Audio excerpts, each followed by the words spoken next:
Probably by 6. Okay. So I can announce during Mr. Chairman, if you bang that gavel, we might actually get started here, and then I could do the oath. That usually I didn't helps. get a gavel. Is there another one floating around here? We'll get you one.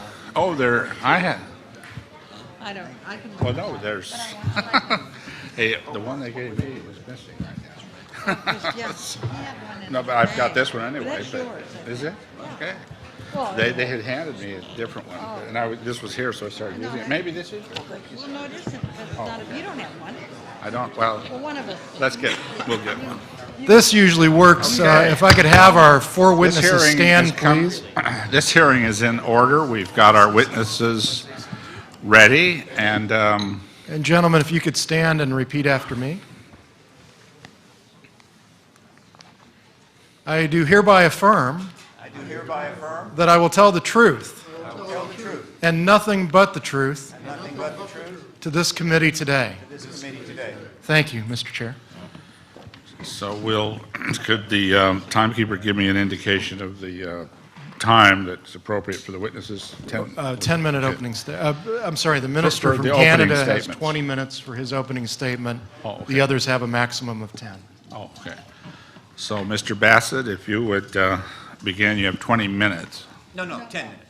I thought, just a minute. 20 for the minister from Except for Canada. the Honorable Oh, Paul I Hellyer has given apologize, I misheard that. Give me that much time. He has earned that extra 10 minutes, I can assure you. I think he founded 5 political parties or something. I understand. Okay, so I apologize for that, but Mr. Bassett, if you would Yes. begin with 10 minutes, please. Please pardon the fact that I do have written remarks submitted ahead of time, but nothing too technical in what I'm going to say. This panel, or rather this event, is called the Citizen Hearing on Disclosure for a reason. The fundamental emphasis of the event and its purpose and its advocacy is disclosure. Now, if anyone is of a mind that the evidence simply does not support the non-human intelligence we've been talking about and its presence, then of course disclosure is a non sequitur. We understand that. We also know from the polls that 50% of the American people already believe that in fact it is true. So that's half the population. And 85% believe the government is not informing them. So whether it's big D disclosure, which is an event, or small d disclosure, which is more information coming from a government that is not believed, disclosure is the key here. The big D event, which is a big D disclosure event, is the goal of the advocacy. It's self-defined by the advocacy movement as only the formal acknowledgement of the extraterrestrial presence by governments, by heads of state. That's all it is. It could take 30 seconds, and that's it. It's done. It is not the unfolding of mass amounts of information. It's not the hauling of saucers out of deep underground facilities and the revealing of 60 years of data. No. It's just the acknowledgement that we are not alone. And that is the fundamental goal. What happens after that will be a matter that will be determined between the executive and legislative branches of governments, the people of the nations, and the media, which are pretty much ubiquitous now. And those four will have a tug of war that will go on for months, years, to determine how much is learned and how soon. But disclosure is, of course, the focus. And disclosure is, in fact, just another example of terminology. Advocacy is fundamentally a chess game that's played between the people and the government in order to get what the people want. Hopefully, it's a nonviolent chess game. Fortunately, this is an example of one. There are others, but most advocacy frequently is not nonviolent. And it is a difficult and complicated process. But the idea is simply to put the government in mate, where the only move that it has left is to give you what you want, which may be the right to vote for all women. It may be civil rights acts which eliminate Jim Crow laws. It may be the right to marriage for gays. It may be the absence of the British in India. Pick your advocacy movement. We are playing a chess game, and this event is part of that game. But there's something else that's part of advocacy work, and that is language. Invariably, in order to make a major advancement in social political, and governance, you need new language. If you stay with the old language, it's very difficult to go forward. So you see it evolve. That has happened here in significant ways. In the early days of my involvement in this field, there was the term politics of UFOs. I'm not sure who came up with that. It might have been me. But essentially, it was the politicization of the issue. It was the engagement of the issue through political means as opposed to, quote, ufology or the science. I didn't like that term for a number of reasons, not the least of which is the fact that it contained the acronym UFO. That terminology really goes back to the earliest days of the phenomena and the truth embargo and was deeply encouraged by the government because it was a classic contradiction in terms. If all you're studying is unidentified flying objects, then you don't know what you're studying. And you could spend 100 years studying unidentified flying objects. If that's the name of what you're doing, then it's always unidentified, therefore you haven't accomplished anything. It's beautiful. It just keeps people going round and round. It is a truth embargo term. It had to go. Now, it's hung on pretty well. It won't go away easily. But clearly the advocacy movement is trying to replace that term, UFO, with extraterrestrial-related phenomena, which has a lot more syllables, I do agree. And UFO, well, it's like one of those molecules that has a little, hook on it that's just going to grab a chlorine molecule. UFO was going to grab LOGY. It had to. And so UFO became ufology, and ufology became the science of unidentified flying objects, which means you could be studying flocks of geese. So it had to go. We're trying to get rid of it. The politics of UFOs became something else. It became exopolitics. That is another term that's developed. Google it and see how many pages in the internet are devoted to exopolitics. It is a term that describes the political social engagement of this issue and all its history and implications. It's not about the science, it's about the political social implications and engagement and the government history and so forth, just like political science, exopolitical science. And there's another term that has emerged, which is, of course, truth embargo. The term previous to that was UFO cover-up. Now, I doubly dislike that because first it had the UFO in it again, and secondly, it had the term cover-up. It was not a cover-up. A cover-up implies an illegal attempt to suppress information about, or rather an attempt to suppress information about an illegal act. The decision to withhold the ET reality from the American people in 1947 to 52 and then established after that was not illegal. It was totally legal on the basis of national security given the strictures, the situation at the time, with or without the National Security Act, which was passed the same year as Roswell, interestingly enough, as was the creation of the CIA. So it was legal. It was people trying to protect the country by taking certain actions. So not a cover-up, a truth embargo. Right. And so we see the language evolving. You will find that institutions and government and how would you say, the powers that be like to chain you to the old language because as long as you're there, it's very difficult to go forward. So the idea that this is the citizen hearing on disclosure is non-trivial. Disclosure is the focus. How we get there remains to be seen, but we're very close. And to give you an example of the kinds of things that are happening, something very significant is happening at this event. Wasn't predicted, wasn't expected, and wasn't demanded. The former members of Congress creating the citizen hearing have seen and heard quite a bit. They are highly intelligent, thoughtful people, so not surprisingly, they've become quite interested in where this might go. And as a result, due to a couple of meetings that were held, a decision was made that this event on Monday will issue a communique from the hearing committee, right, signed by them to initiate an action that could have significant consequences. And if I may, into the record, I would like to read that communique. This will go out Monday. Citizen Hearing on Disclosure, Washington Communique, May 3, 2013. From April 29, 2013 to May 3, 2013, researchers, activists, political leaders, and former members of military services and government agencies representing 10 countries gave testimony in Washington, D.C. to 6 former members of the United States Congress. After hearing this testimony, these members issue the following statement. Whereas given the unfolding scientific understanding of the number of potentially life-supporting planets within Earth's home galaxy, it would be the height of arrogance to assert that humans are the only sentient beings within that galaxy. Whereas given that credible witnesses have brought forth overwhelming scientific evidence documenting the current presence of unidentified and unexplained aerial craft that many believe to reflect an extraterrestrial intelligence. And whereas, given the enormous global implications, if these craft are indeed of extraterrestrial origin, such an issue is a matter for the General Assembly of the United Nations. Therefore, we, the undersigned, request the Citizen Hearing Foundation use its offices to organize interested parties and raise the funds necessary to pursue a global campaign to convince one or more nations to propose a resolution within the General Assembly calling for United Nations sponsorship of a world conference addressing the possible evidence for an extraterrestrial presence engaging this planet.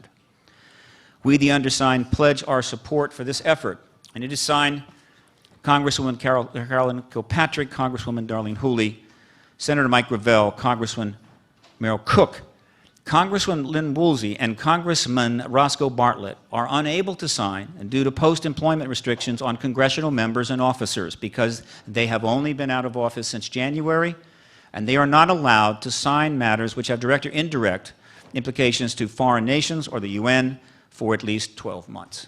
So be it. This will go out Monday and may well lead to, well, we know that some of the witnesses are from other countries and have already pledged that they're going to approach their government, particularly the executive branch, to seek this request by that government to the General Assembly. We only need one nation to actually trigger that resolution being put forward to the General Assembly. We think we might get 4, 5, 6, or 7, right? What would be the impact if the General Assembly did that? It would be quite significant. So there you have one more part of the chess game, one more move. And with that, I thank the committee for all that they've done. And hope that this will produce a positive result for all Americans as well as all peoples. Thank you.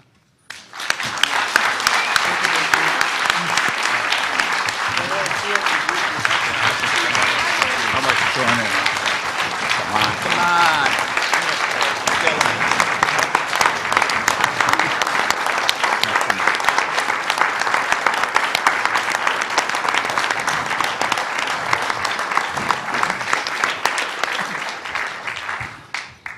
And before I move to the next witness, if I could just indicate that I'm pleased. I don't know if you have a copy of the letter. Yes, you do. So if you could hand that to me. Would you like to read this? Oh, well, no, Dr. Bookman, I'd have you read that letter.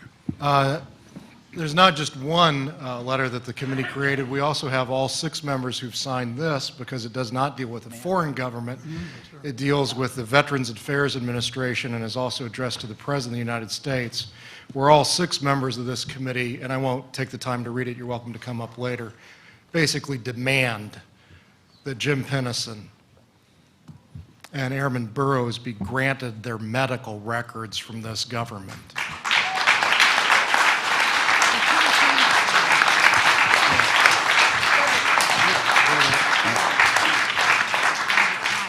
And just a point of personal privilege, if I can just say that beyond the obvious benefits to those 2 heroic former members of the United States Air Force, the release of those records, the obvious medical benefits are clear, and that's alone enough reason for us to sign that. But the obvious implications of what's on those records in terms of breaking down the wall or putting another crack in that truth embargo are, I think, obvious to people in this room for sure. Let's go to our esteemed Honorable Paul Hellyer of Canada. We would give you 20 minutes, sir. Thank you very much, Mr. Chair, and thank you for giving me this opportunity to speak. And thank you, Steve, for the invitation. My name, as I said, was Paul Hellyer. I'm a former Minister of National Defence for Canada. I served in 3 governments during a total of 23.5 years as a Member of Parliament. Although as Minister of National Defence, I had sighting reports of UFOs. I was too busy to be concerned about them at the time because I was trying to unify the Army, Navy, and Air Force into a single Canadian Defence Force. And that itself was a kind of battle to the finish. So this was not high on my agenda. But about 10 years ago, I started getting interested due to a young man from Ottawa sending me material on the subject. I told him I was too busy to read it, but he had confidence that someday I would. He sent me a copy of Colonel Corso's book, The Day After Roswell. It took me a while to get around to reading it, but I took it for my summer reading in 2005 and was really impressed with what was contained in it. And what I thought to myself is there are huge issues here, huge issues. And the American people and the people of the world have a right to know what's going on because they're part of it. It's not just an isolated thing. And so after confirming the contents of the book with a retired United States Air Force general, I accepted the invitation of Victor Vigiani, who's over here somewhere, and his cohort Mike Bird to speak to a symposium at the University of Toronto. And I said, UFOs are as real as the airplanes flying overhead. That gave me the dubious distinction of being the first person of cabinet rank in the G8 group of countries to say so unequivocally.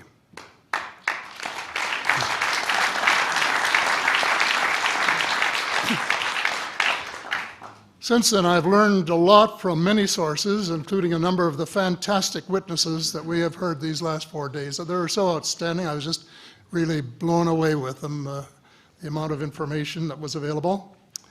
And I appreciate every single one of them. But because I'm not a ufologist, I'm a politician, there are only a few things that I want to add in that particular realm. First is that about in the 1960s sometime, there was a flotilla of UFOs headed south that crossed into NATO territory in Europe.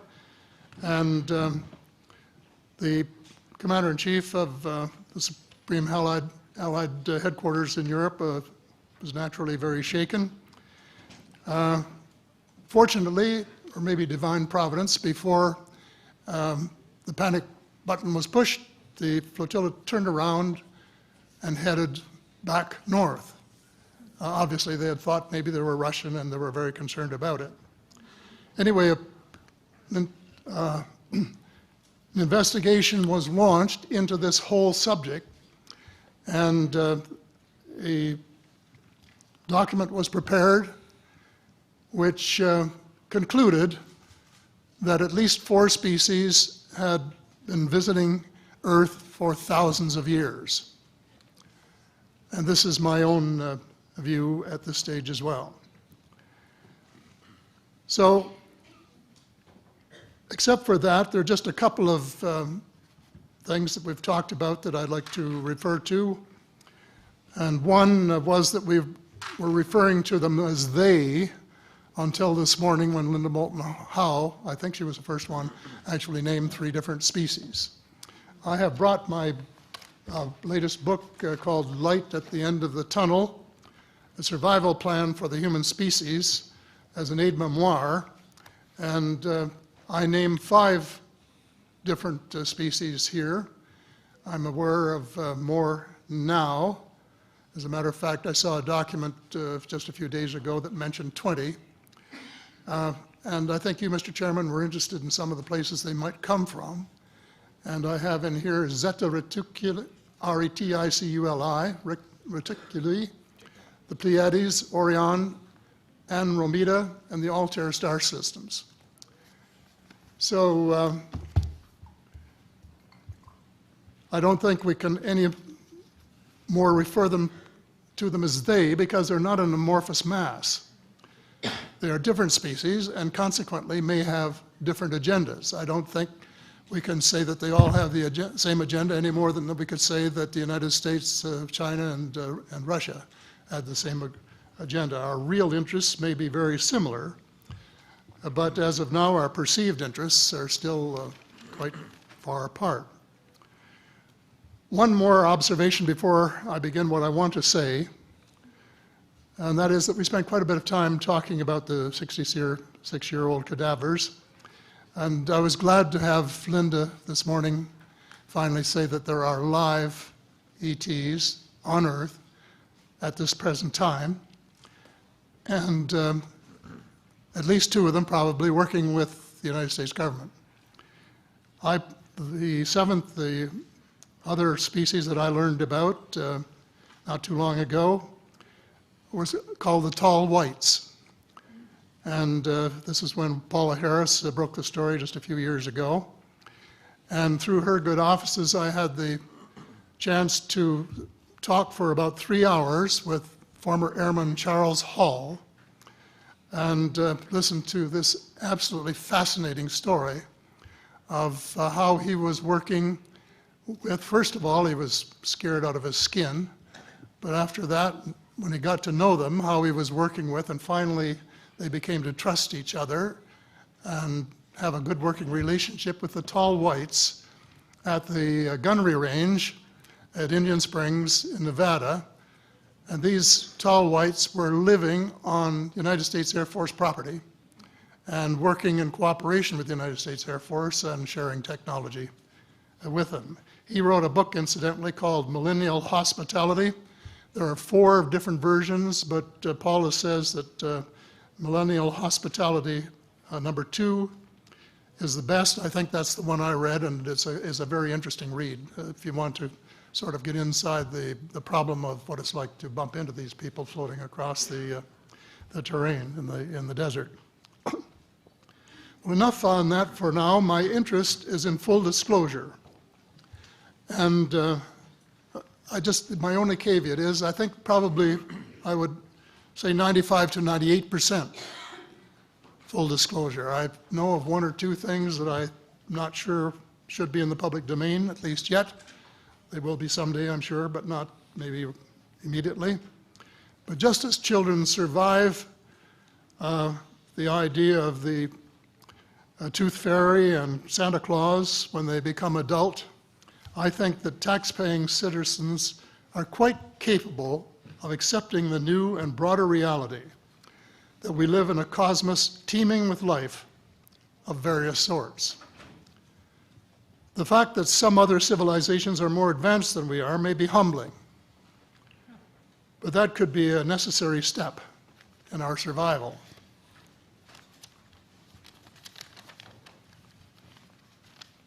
The world is an unholy mess.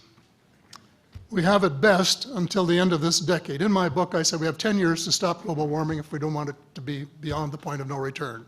2 years has gone past since it was written, so I say we have until the end of the decade to arrest global warming. Yet our leaders don't even talk about it very much except in a superficial way. They appear to be more interested in starting wars to control more oil and, in effect, prolong the gravity of the threat. Of course, even if they took the problem seriously, they wouldn't have the finances to finance the transition from oil to the clean economy, to clean energy, because we have an infinitely silly banking and financial system in the Western world.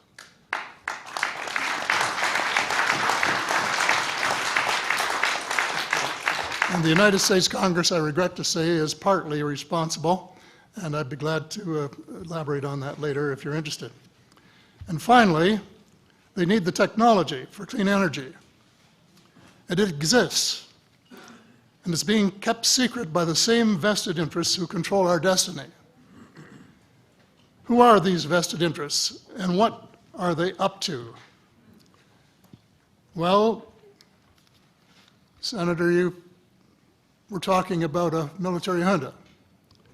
In my opinion, that is true, but I have broadened and deepened the definition to cabal, and the cabal comprises members of the Three Sisters: the Council on Foreign Relations, the Bilderbergers, and the Trilateral Commission, the International Banking Cartel, the Oil Cartel, members of various intelligence organizations, and select members of the military junta, who together have become a shadow government of not only the United States, but of much of the Western world. The Council on Foreign Relations is the oldest of the three sisters, and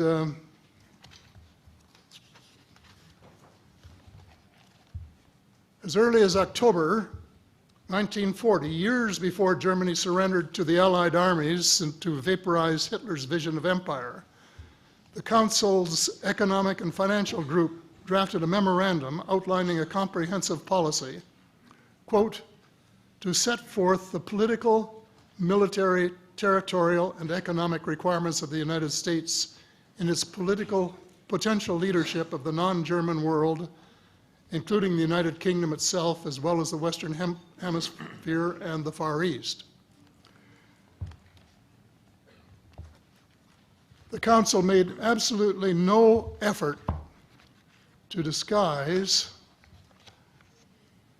where's that? Right next page, yeah. The Council made no effort to disguise the fact that the purpose of the Grand Area and later world hegemony was to support an expanding U.S. economy, to provide it with raw materials and markets for its products. This was labeled the national interest, quote unquote. It was equally clear that the national interest was the interest of the ruling elite, whose members comprised the Council. The real interests of the majority of rank-and-file Americans was never a factor in the equation. So, Mr.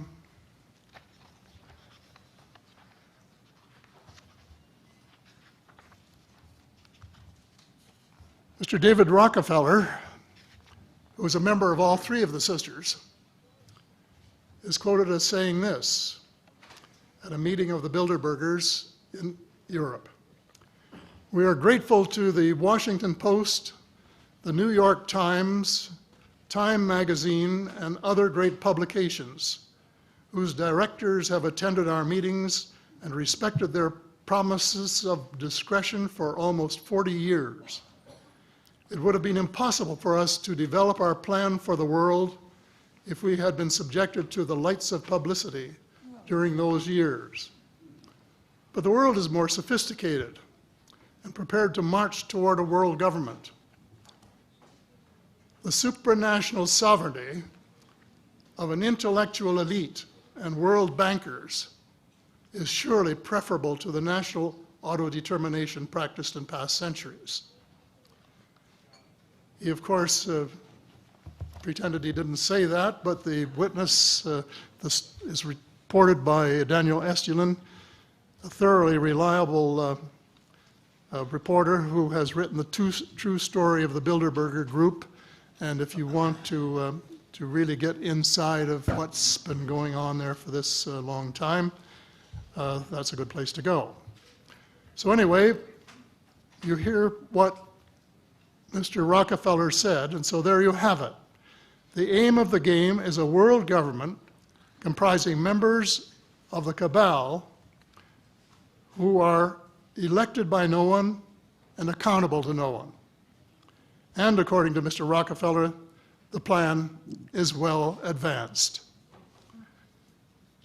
Does this help you to understand why our civil rights are being taken away from us? I say us, because Canada too is included in the grand plan.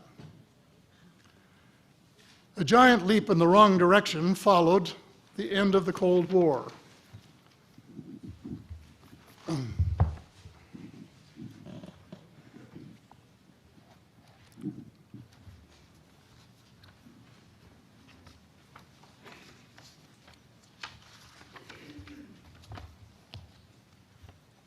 No one could have been happier than I was when the Berlin Wall came down on November the 9th, 1989. The elation on our side of the curtain was near universal, and very significant on the other side as one country after another regained its freedom.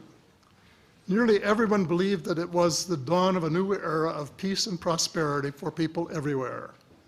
There was much talk of a peace dividend.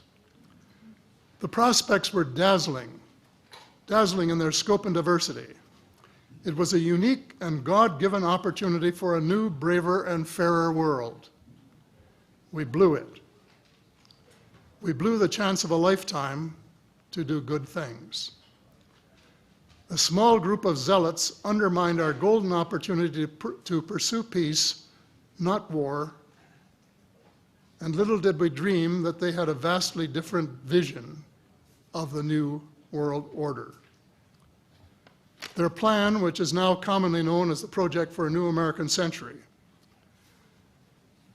included preventive wars in clear violation of international law, regime change wherever and whenever the U.S. desires, and if they can get away with it without excessive casualties, and the establishment of a kind of economic and cultural hegemony with America acting as constabulary, quote unquote. That was their word, globally. This was to be accomplished without authority of the United Nations and without the restraint of existing international treaties. It would involve a military buildup unprecedented in peacetime history and could trigger an arms race, which is precisely the opposite of the peace dividend that the world had rightly looked forward to. The Machiavellian scheme involved secret police, the curtailment of civil liberties in defiance of the U.S. Constitution, and a moribund economy operating way below its potential.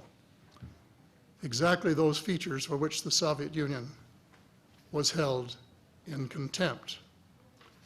The initial draft of the document was so controversial when it was leaked to the New York Times that it had to be rewritten, but it was not changed very much, just the cosmetics, enough to make it politically acceptable.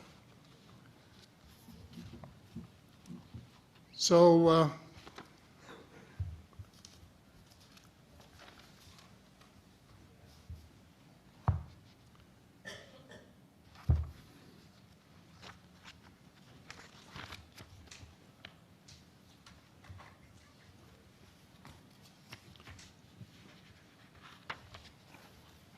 I have a minute here to my bearings.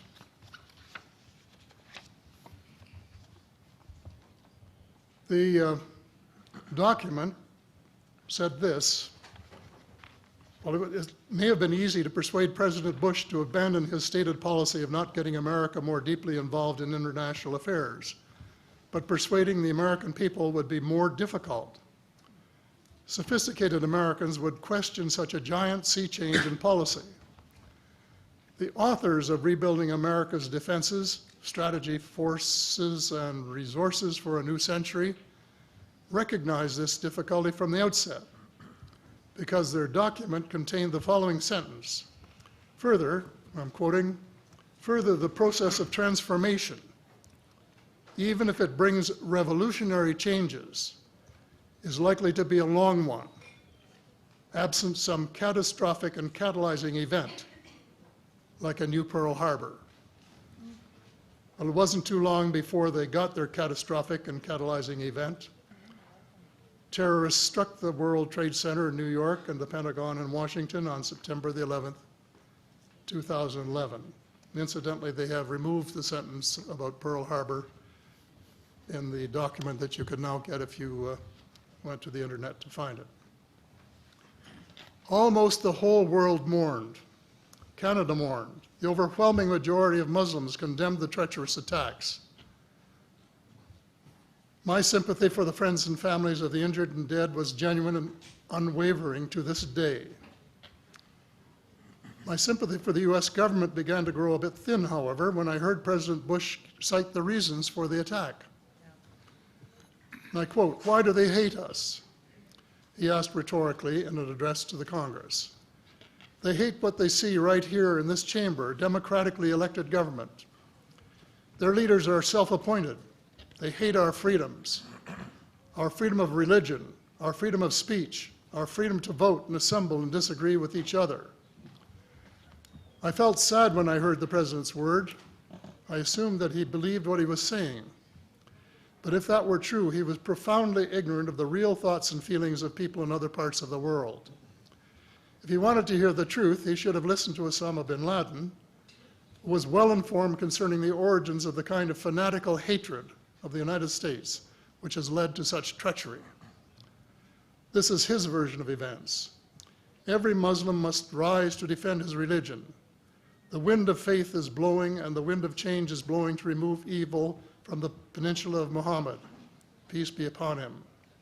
As to America, I say to you and its people a few words. I swear to God that America will not live in peace before peace reigns in Palestine and before all the army of infidels depart the land of Muhammad. Peace be upon him. That is clear enough. The dislike of America has nothing to do with democracy versus dictatorship, or wealth, or freedom of religion, or freedom of assembly. It is directly related to American foot-dragging and stick-handling a just settlement of the Palestinian question.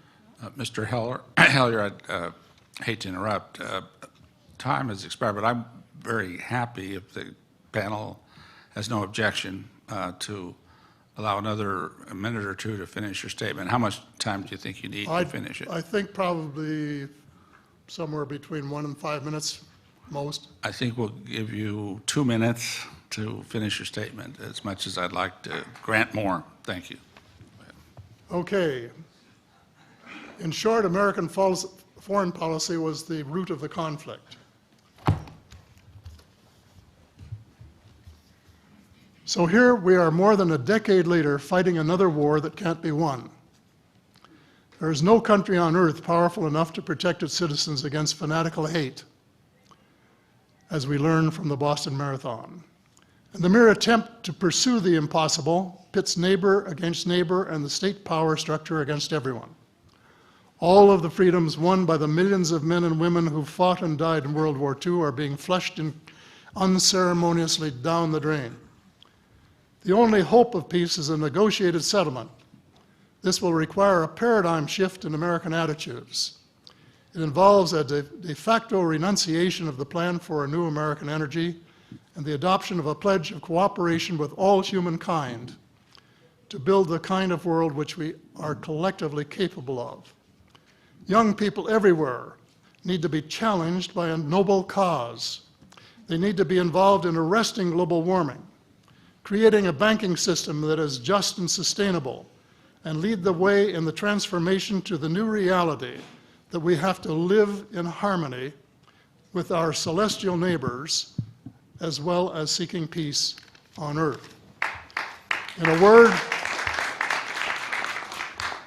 a word, we have to become spiritual beings and practice the one tenet that the world's major religions have in common, and that is the Golden Rule.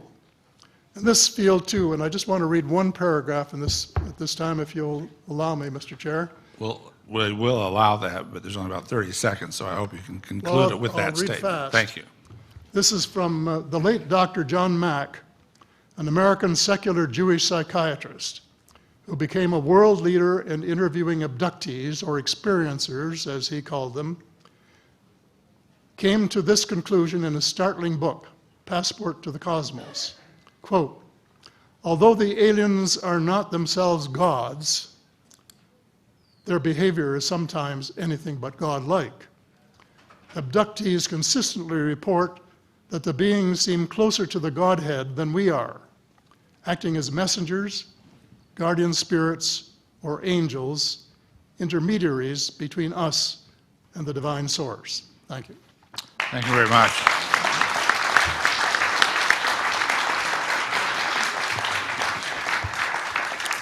We'll now hear from Richard Dolan for 10 minutes.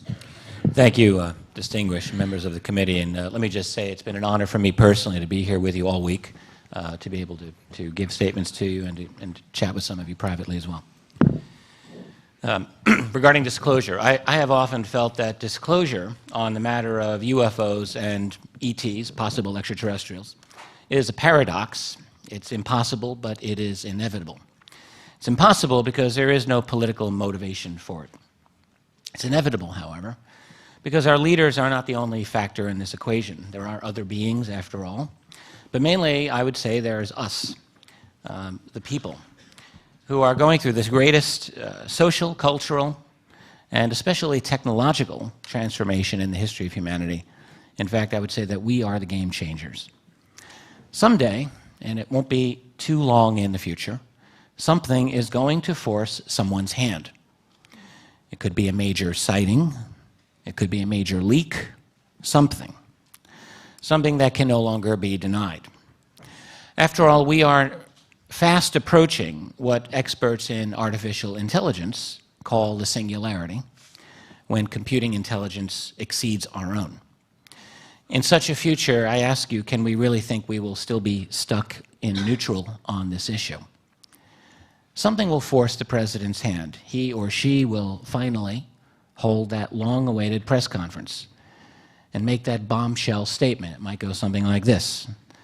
I have been advised by the National Security Council and heads of our intelligence community that there is a reality to some of the UFO phenomenon, in that some UFOs are real physical craft not manufactured by any known civilization on Earth, or words to that effect. It's the kind of statement that many proponents of UFO disclosure would like to hear, but the real question is, what next? Because there would be quite a few follow-up questions. At the top of the list will be questions about who these other beings are and what their agenda or agendas might be. And this will be a very difficult question for any president to answer. In the first place, there is a likelihood that even the leaders of the black budget or breakaway society that have been on top of this for years, they may not even know, or at least not fully. And what if they do know? And moreover, what if at least some of that answer includes information that might be upsetting? Divining the intentions of non-human visitors or permanent residents, whatever they may be, might not be the easiest thing to do. But it's entirely possible, judging from the data we do have, that some of them may not care very much about humanity. Some may not. And what if an agenda has been determined within the intelligence community, and this agenda includes something to do with alleged abduction phenomena? And even if that isn't true, does any president honestly believe he or she can contain rampant speculation along these lines? And even if the intentions of these other beings are said to be neutral or positive, there will clearly be tremendous suspicion by large swaths of humanity. This will not be an easy sell. There will already be a sizable number of people predisposed to interpreting these other beings as nothing less than demonic. Short of bringing one of these entities to a podium and subjecting it to hours and days and weeks of questions by an insatiable public, it's very likely that any moment of disclosure will not satisfy the public the way it would like to be regarding alien motivations. That's only the beginning of the problems. One early and obvious question that will arise, one which will have deep, profound political implications, will be very simple. How long have you managed to keep this secret all these years? Consider that our entire society has been told that UFOs do not represent anything truly anomalous, that ETs or aliens are definitely not here on Earth interacting with us, that UFO believers may be well-meaning but had been mistaken about all of that. This has been a mindset embedded within all of our major institutions. Our educational institutions, from primary school through universities and postdoctoral levels, throughout our major news organizations in which an open belief in UFOs is a third rail for one's career, throughout our scientific establishment for sure, and also throughout our political structure.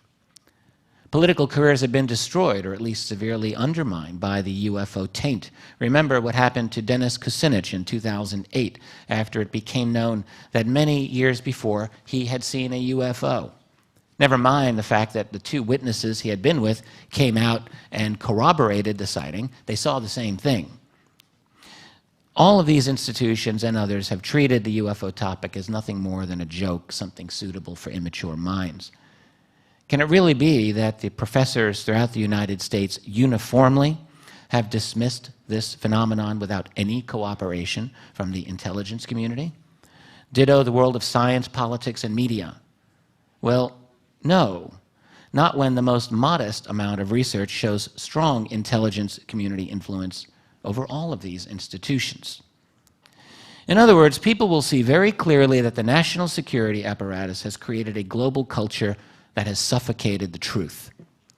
Researchers will begin to investigate in a serious way just how these relationships have undermined the credibility of all those institutions and undermined our apprehension of truth. The result will be a major cultural and institutional house cleaning, but it won't stop there. Citizens will naturally want to know specifics about the structure of secrecy itself. That is, they will want to know if the U.S. president has been out of the loop all these years, as it seems, then who exactly has been in the loop? Who has been running the UFO cover-up? With due respect to Stephen Bassett, that's the phrase that I do use. If the answer is anything along the lines of my own research so far, it will show that the cover-up has long ago gravitated away from formal presidential authority into international and private hands. It's not that the U.S. president is a non-player in all of this, but rather is more like the public face of the true power elite that stands behind. We all, I think, have come to understand this when it comes to power in general, and this will likely be the case when we begin a sophisticated analysis of UFO secrecy. In other words, the moment of disclosure will trigger an intellectual revolution worldwide relating to the true structure of power on planet Earth. It will be a moment in which the world sees and acknowledges that the emperor has been wearing nothing at all. The political fallout will be tremendous, and a great battle will develop within the first year of disclosure. Think of it this way: just because the president has been forced into making an announcement doesn't mean that the CIA and all the other intelligence groups that have been managing this will simply walk away. There has been a concerted effort spanning an entire human lifetime to control this topic. A great deal has been invested, and mere disclosure is not going to change that. The real issue in the immediate post-disclosure world will be who controls the spin on the story. Because right away there will be a great divide, a chasm. Once this topic is available for open discussion, you can be sure that people around the world will be demanding answers. You can be just as sure that on the other side of the fence, information will be handed out as sparingly as possible. Government spin doctors will be out in great numbers trying to control the situation according to national security policy, although this time independent UFO searchers may get a public hearing that they hadn't gotten before. If the official spokespersons are making misleading or false statements, it's going to be a bit easier post-disclosure for independent researchers to point this out, because this time the world will be much more likely to listen. And there will be many, many more investigators into this topic after disclosure than there are today. How all that will turn out, only time will tell. There are so many other messy issues relating to global finance, energy, truth commissions, lawsuits, cultural transformations, cultural wars, religious and spiritual changes, scientific paradigm shifts, and ultimately geopolitical changes that will allow us to meet the challenge of, shall we call them others, here on planet Earth in some sort of coordinated, hopefully logical manner, and even more hopefully in some way that answers to the people rather than a handful of elite human players. And for that, we will need a groundswell of public pressure from below and tremendous political energy, ethics, and courage to take on the black budget culture that has dominated this subject for so long, and to begin a long, hard fight to reclaim some measure of freedom and dignity for humanity while we begin a new, better, and more mature phase of our existence. Thank you. Thank you, Mr. Golan.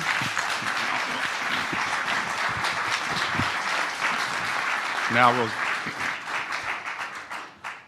we'll go to our next witness, Daniel Sheehan, for 10 minutes. Good afternoon. Again, I point out that I'm speaking in this context as our general counsel here for this gathering and our meeting, and I do this in the context of having served as an attorney, as I pointed out in my initial comments on the first day we gathered, that I have, for various reasons, ended up at being the attorney for a number of different issues having to do with attempting to uncover ongoing cover-ups. From the time that I served as one of the attorneys for the New York Times in the Pentagon Papers case, having seen the 47 volumes of the concealment of a policy that was completely contrary to what was being publicly professed and told to the Congress, in fact.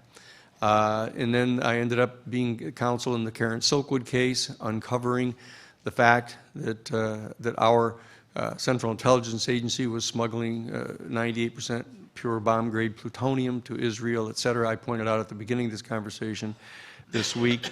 I pointed out that I ended up in the Iran-Contra case as being the ones who, one of the ones that brought the information, attempted to bring it to Congress.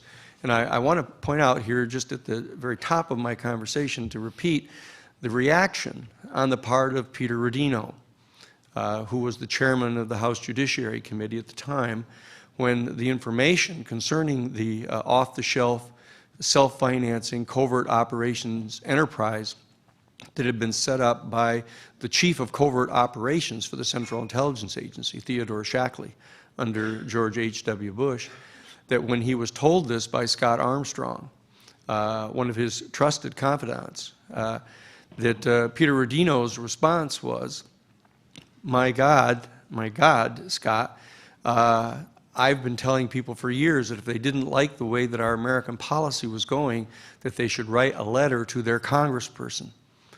But if their congressperson did not respond, they should vote for someone else to be their congressperson. But if what you're telling me here is true, why then we haven't even been in charge. I'm not going to allow the United States Congress to investigate anything like that. Now, that's an absolute quote from Peter Rodino as the chairman of the Judiciary Committee, and this had only to do with the fact that there was a covert operation going on attempting to supply military equipment to the Contras. Now, what we're dealing with here is we've come full circle during the course of this week. We've discovered that the three major questions that have been in front of us, that being that what in the world is going on here with this phenomenon of so-called unidentified flying objects, or the flying saucers themselves, when we move beyond the unidentified nature of them, and these beings that seem to be associated with these vehicles that have been seen on a number of occasions. That's one of the big major questions. And the second major question is, well, who in the world is it that knows what the answer to this question is, since so many of the government officials don't seem to know, yourselves included. One of the extraordinary events of the week has been watching the transition take place from 6 of our trusted and longtime representatives actually coming to discover that the information that actually exists about this is extraordinary and very detailed. It addresses the issue of the radar sightings. It addresses the issues of all the questions that have been asked. And it comes to an observation that not only does the Congress not know about this, but many people throughout the executive branch don't know about this. And so that this question of who is it that does know about this, or is there anybody that knows about this? And what we have heard over and over again in the testimony is that there are many pieces of evidence that indicate that this is known about, that there was an agency set up by President Truman shortly after the discovery of the crash site at Roswell in 1947, the Majestic 12 group. And there's been clear testimony that I believe is credible, would be credible in a court of law, that this organization has, for various reasons, taken this issue out from under the oversight of our Congress, out from under the control of our executive branch, and has taken this into a realm of semi-private control. And what you'll notice is that as we come to the last panel of our week together here, the issue tends to turn more and more to that issue. What has happened? What has happened to our country when a national security state seems to have arisen to conceal certain types of information from our people, from our congressional representatives, even from some of our presidents? And so that that question seems to be in front of us right now, attempting to understand the nature of this elite group. And so what we want to do also is face the third question, is that when you get past these procedural questions to the ultimate question of who are these beings, What are the implications for our human family if we are, in fact, at a point of some rather dramatic transition?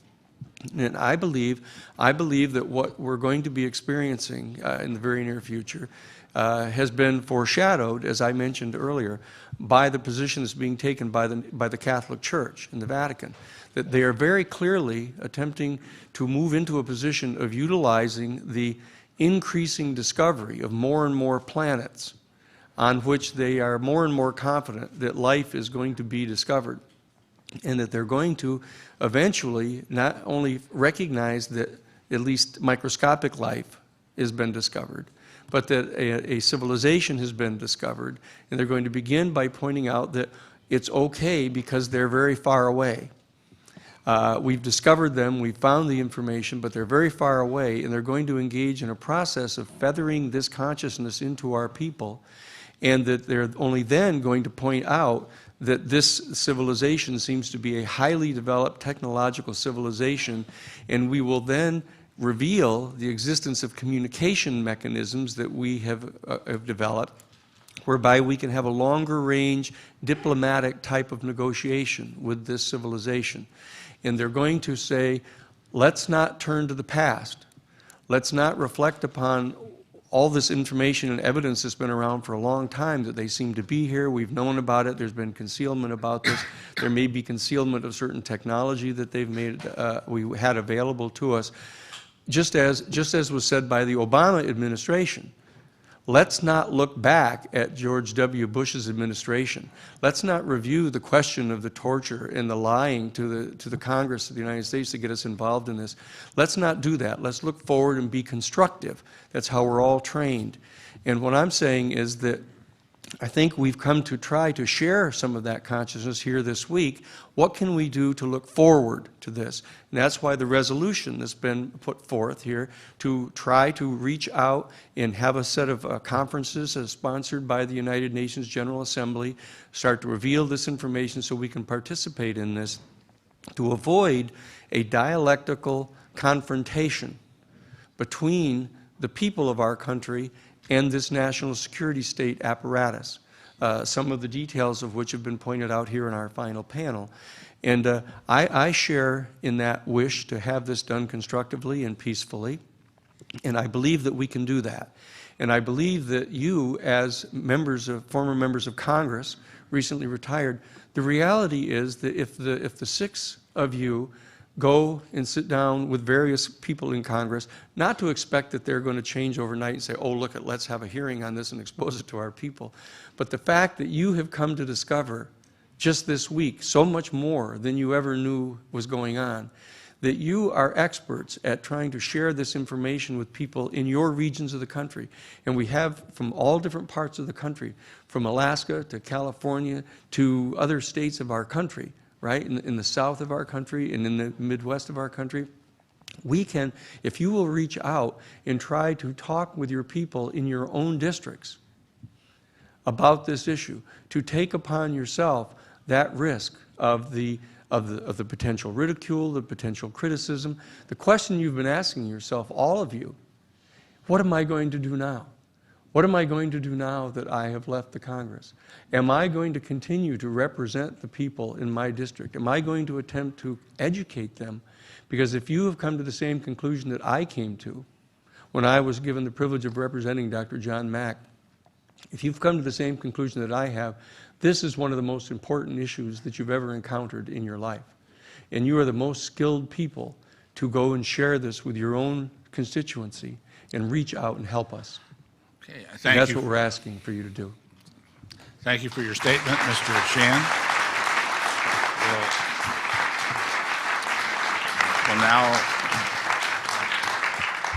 We'll now begin the questioning of our witnesses, and if you could tell me the amount of time that's appropriate to allocate. Depends on how late we want to go. We started 15 minutes late.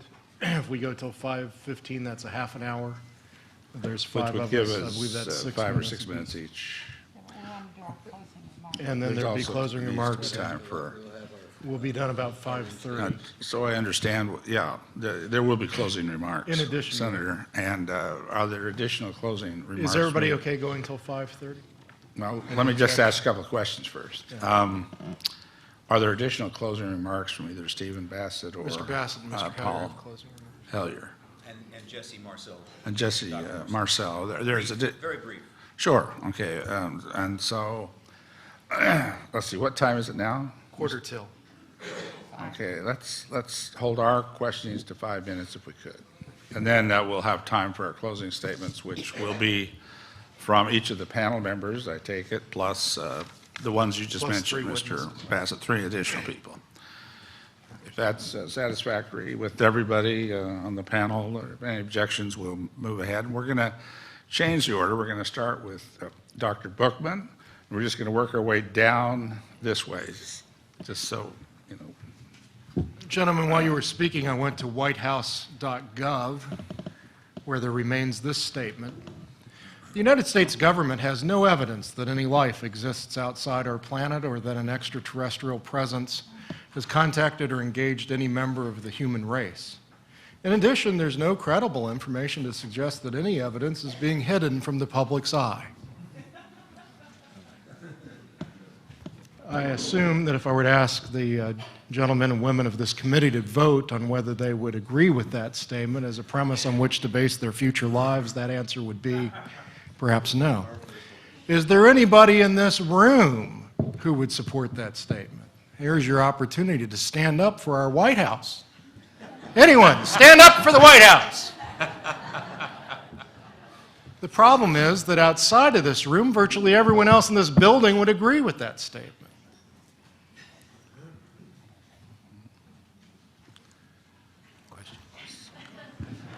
I'd like to have a moment of silence for the end of what was once a compound constitutional republic by, of, and for the people.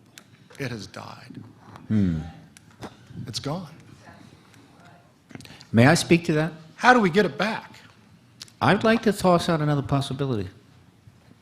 President Obama selected for his transition chair John Podesta, the current chairman of the founder of the Center for American Progress. John Podesta was the key advisor to President Clinton during the Rockefeller Initiative to have Clinton release all the files in the government hands regarding this phenomena. He was a noted X-Files buff, watched all the shows. 2002, he called for the release of all those files.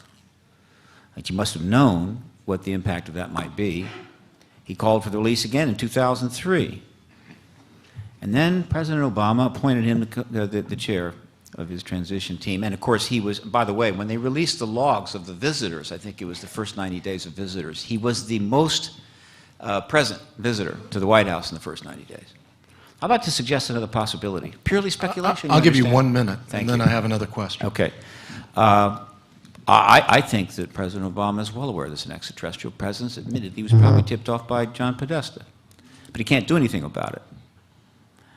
And so when we successfully petitioned the White House and they had to respond, it's possible that they gave such a rigid, fixed, almost indefensible position, not because they're ignorant, but because that was the best they could do to help us out, as opposed to a wishy-washy statement they could have danced around. And by giving us such a fixed position like that, we can pound, we could break it, and if we break it, we break the truth embargo. So it's just possible that the opposite interpretation is that this is an administration trying to help us reach in to help them. I just throw that out because these things are so much more complicated than you might think.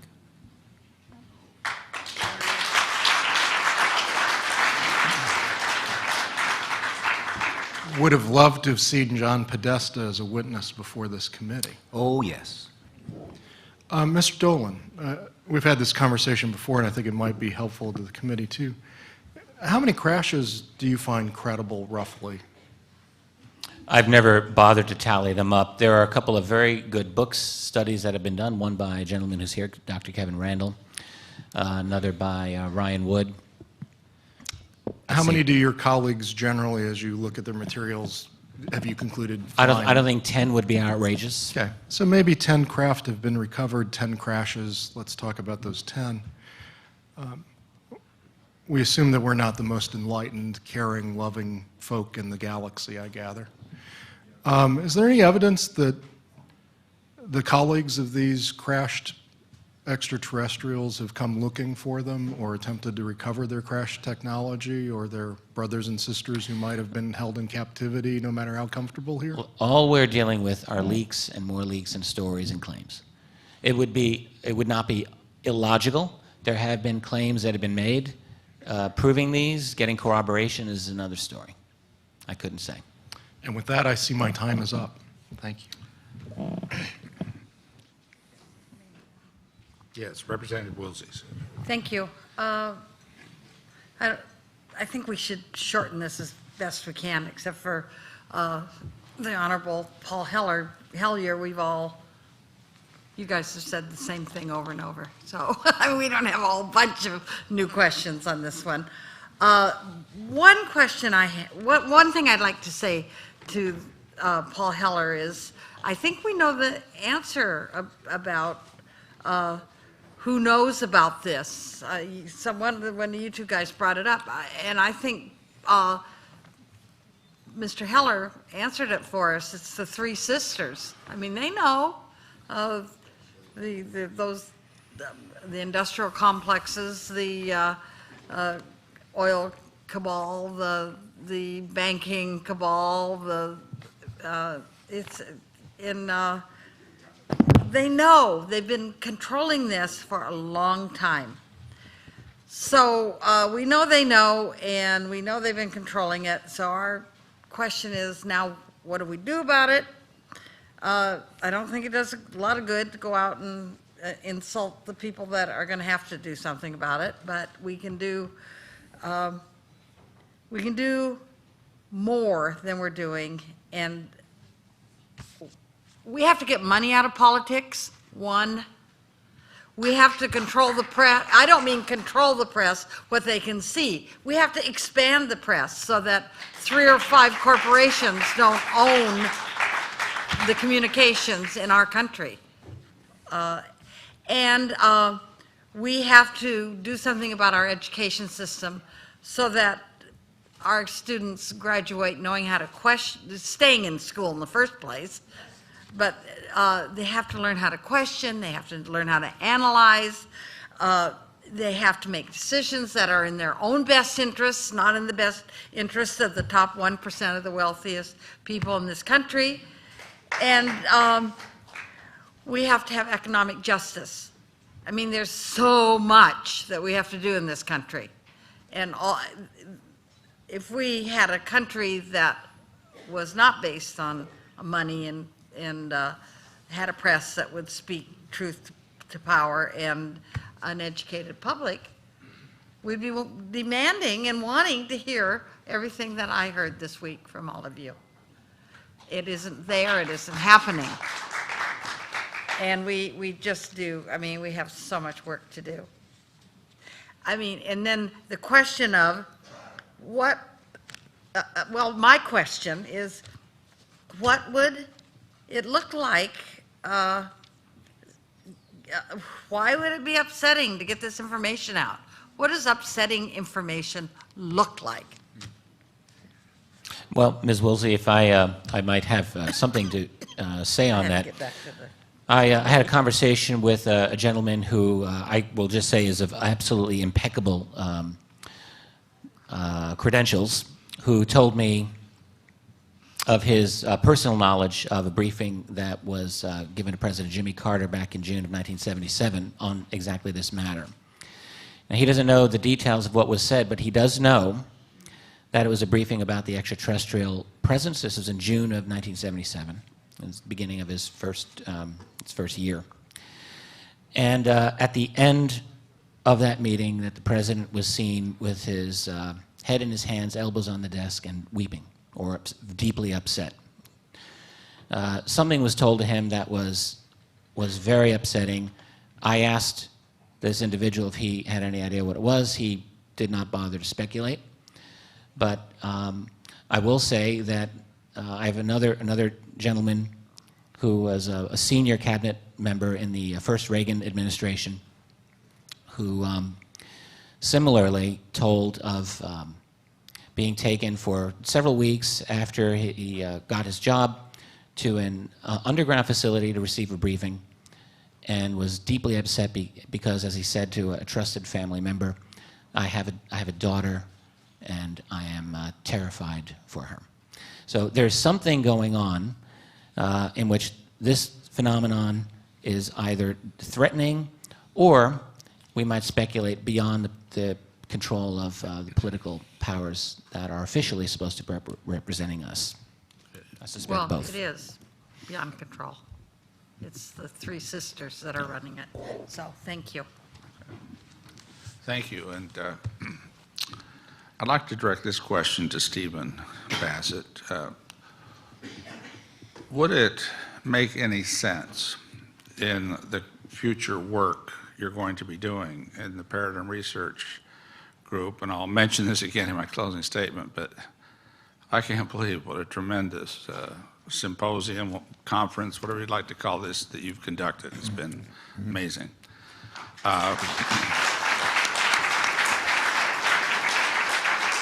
The public, the problems with whether it's media, government, we've talked about a lot of those, but could we overcome some of the difficulty with the general public's understanding by focusing, say, initially on the absolute certainty of the unidentified flying object? Do you get what I'm trying to say? Because when we focus on the certainty that there are things out there that our government, that the British government, plus all the people that have not, that are attending this conference, have witnessed as far as this aspect. Now, I know this may be going against what you had said, but I want to get this, a total understanding. Because once people come to that realization, like I have this week, there's an implication that one of the answers has got to be an extraterrestrial origin. It doesn't necessarily prove an extraterrestrial origin, but just to get that far with the public, wouldn't that change the media's perception when we start talking about this subject, so that a totally serious attitude towards these kinds of conferences with the media that you've complained about could happen? Do you understand what I'm saying? Once you come to that realization, you have to think that's got to be one of the possibilities. Well, the previous panel was about the truth embargo, and the truth embargo is like a giant magnet applied to some machine that causes all of the functions to sort of skew off, you know, in odd directions. In other words, it distorts. And so as we try to think about how we would proceed on this, there are certain logical threads that you would go, but they don't quite work because there's, again, this giant magnet, the truth embargo, which is twisted. So the government has dumped disinformation and misinformation into the field for decades. They've undermined research. The CIA helped found and this, you can check this yourself, the National Enquirer, which then created the Weekly World News, so that pictures of presidents and other people holding alien babies would be on the cover of their magazines, while every human being went to get groceries would see. They spent billions of dollars to contain this issue because they were really committed to contain it. They spent much more than the Catholic Church spent to contain the Copernican revolution, I can assure you. So everything has been distorted. But I'll tell you something. As we approach, well, what I think is disclosure, in this last days of it, the public is pretty much ahead of the curve. They've figured it out. When Ipsos, a major international polling operation, in conjunction, I think, with one of the national polling operations, went out and polled the world. In other words, we polled the world on a particular question. I think they used 36 countries as their test. The question was very severe. It was, are there extraterrestrials living amongst us? I wouldn't have asked that question. I would have asked, do you think this phenomena is of non-human origin? But they asked the tough one. 20% of the world's people said, yes, they're already living amongst us. The highest percentage was India at 45%. Had they been asked, do you think this phenomena is not of human origin? Probably 50% of the world's population would have said, yes, they're already there, right?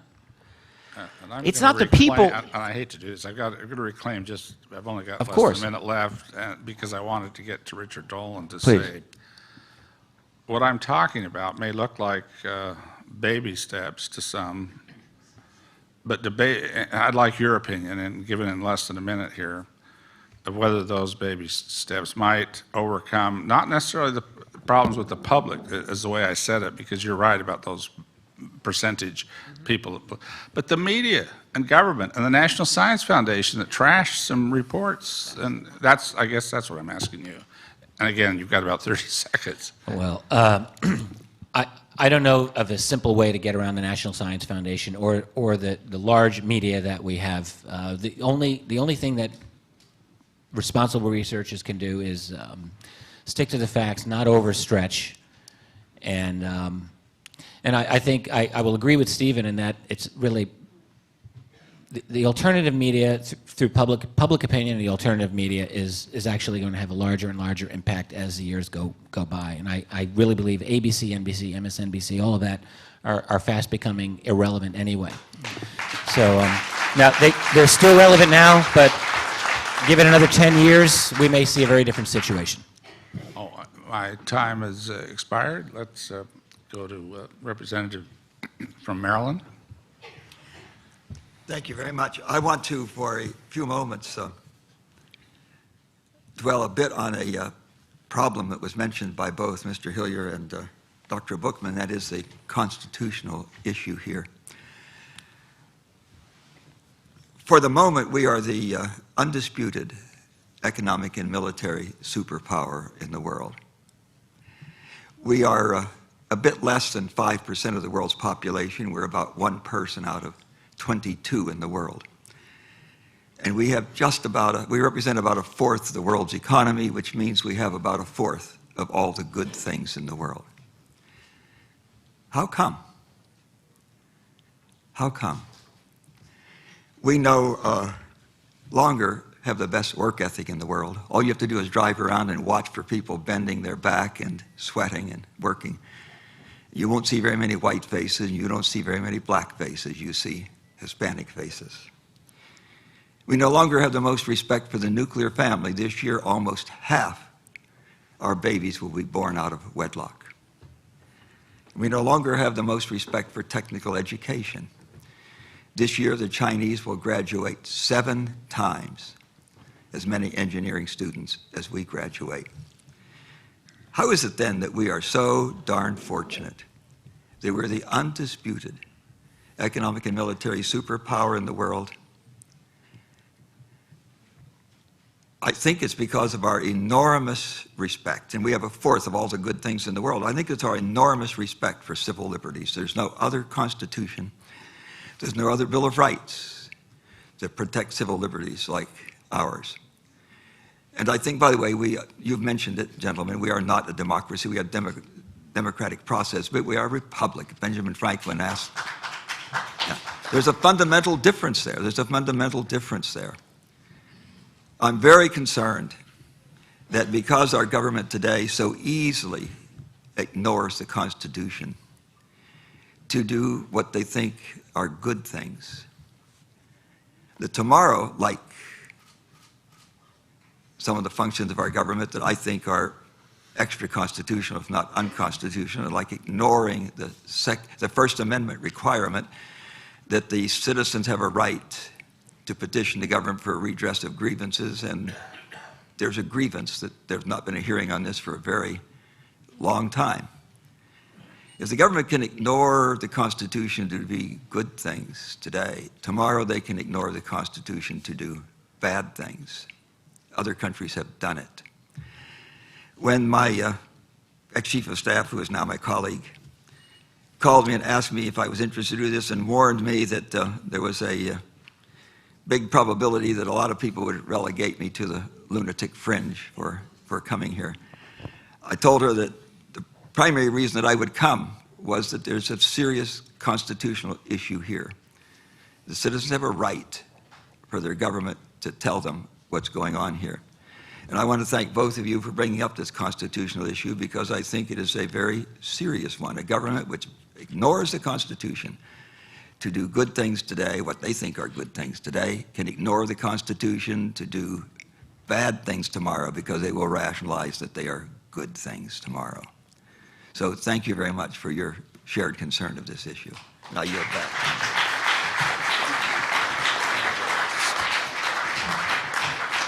Senator Corbett, you've got 5 minutes for questions. How much time do I have now?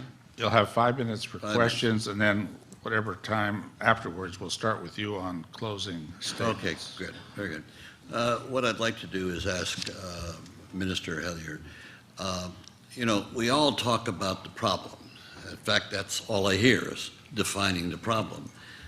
We've got to think in terms of solutions. What's your solution to the problem? You have got problems. Wall Street runs your economy, and the military, you elect a president who is presumably commander-in-chief of the armed forces, but he's not cleared to know what the troops in his command are actually doing. So I think, you know, there are some big problems, but I think Congress ultimately has the key to both the future of the United States and of the world. And this is what bothers me, because they're not exercising their power to change the things that have to be changed. But if you'll indulge me, I'd like to read 2 pages from advice from the extraterrestrials. And I think they've got a lot of good advice because they know what's going on more than we do sometimes. This is a quote from Jim Sparks, who was probably the most abducted of all the people who have been abducted. And he was taken away one night late on. He'd been abducted dozens of times before that. And he said, I found myself standing in that abandoned carnival park, clear-headed and fully conscious. There were those creatures again, and I could see that their holograms of human faces were cast over their faces to disguise their true appearance and make me feel less apprehensive. I noticed that each alien seemed to be concentrating on communicating or transmitting its thoughts to the creature to my left. They seemed to be of like mind, as though combining their consciousness into one telepathic voice. They continued, and now this is quoting the ETs. There are some things you need to understand. Yes, it's true that we have been in contact with your government and heads of power.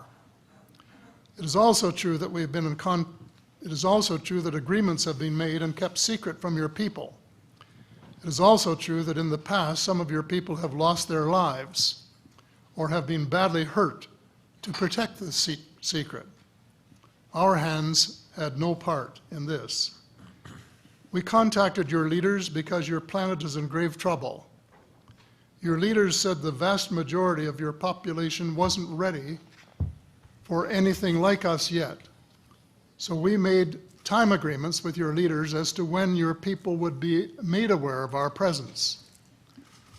That part of the agreement has not at all been kept. It was also agreed that in the meantime, steps would be taken to correct the environmental conditions of your planet with our advice and technology. We say advice, quote unquote, because we respect the fact that this is your planet, not ours. They also broke that agreement. This is Jim now, I felt an awful wave of emotion from them, the feeling of abandonment. To feel any emotion from them at all was amazing, but this was quite overwhelming. You aren't giving up on us, are you?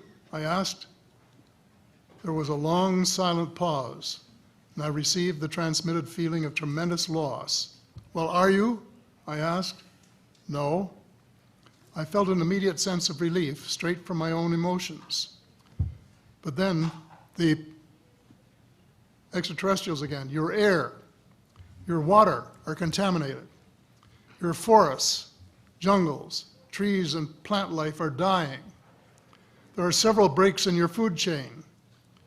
You have an overwhelming amount of nuclear and biological weapons, which include nuclear and biological contamination. Your planet is overpopulated. Warning, it is almost to the point of being too late, unless your people act. There are better ways of deriving energy and food needs without causing your planet any damage. Those in power are aware of this and have the capability of putting these methods into worldwide use. I let this digest for a moment. I definitely had the feeling that these creatures are speaking as one. Then I asked, why aren't we doing that now? Silence. I was willing to wait. I'd come a long way to be treated like this by them, to have this kind of meeting. Apparently, I had earned their respect and trust. The best part was that I was getting direct, truthful answers to my questions. I decided that I would milk this rare situation to its fullest, asking as many questions as I could get away with, even personal ones. I repeated my question and they answered. Those in power view it as a military and security threat. That upset me. You mean to tell me that the people in power have the ability to save and better the planet, and they aren't doing it? Amnesty. What do you mean? Complete amnesty to those in power, governments and leaders who have been suppressing the truth, that they can't be held liable for any past wrong deeds. It is the only way these leaders can come forward with the truth. It is necessary that you do this in order to work together and survive. And the I senator's think that's time has wonderful expired. advice, straight from the extraterrestrials. I think Congress should exercise its power, and I know that they get some job owning, but they have the ultimate power. They could say to the junta, we want you to do this. We'll give you amnesty, protection. We want you to do this, and you're going to do it. And if you don't, we'll cut your funding off, except for salaries and wages, until you do it. Because it's in the national interest, and it's in the world interest, and we want to know what's going on, and specifically, we want the energy sources to put into effect to save the world before it's too darn late. Thank you very much. And we'll start the closing statements by Senator Gravel. Well, is there As much as you want. Yeah, you get your closing statement. Don't ever say that to me. I filibuster. I should have warned Dr. Buckman about that, but anyway, go ahead. I'll be reasonable. Let's put it that way. First off, I want to apologize for absenting myself. I had no control on that. But here, this was passed out. I didn't have enough for everybody, but they're laying around. And so I'll be talking about that for a moment. But first I want to thank, and Steve knows how much I appreciate what he's done, but the staff that works with him, Jesse and Rebecca and the other volunteers, I mean, they've been so gracious towards us. I haven't felt this good since I was in the Senate when they were waiting on me hand and foot. So truly appreciate and thank you for that.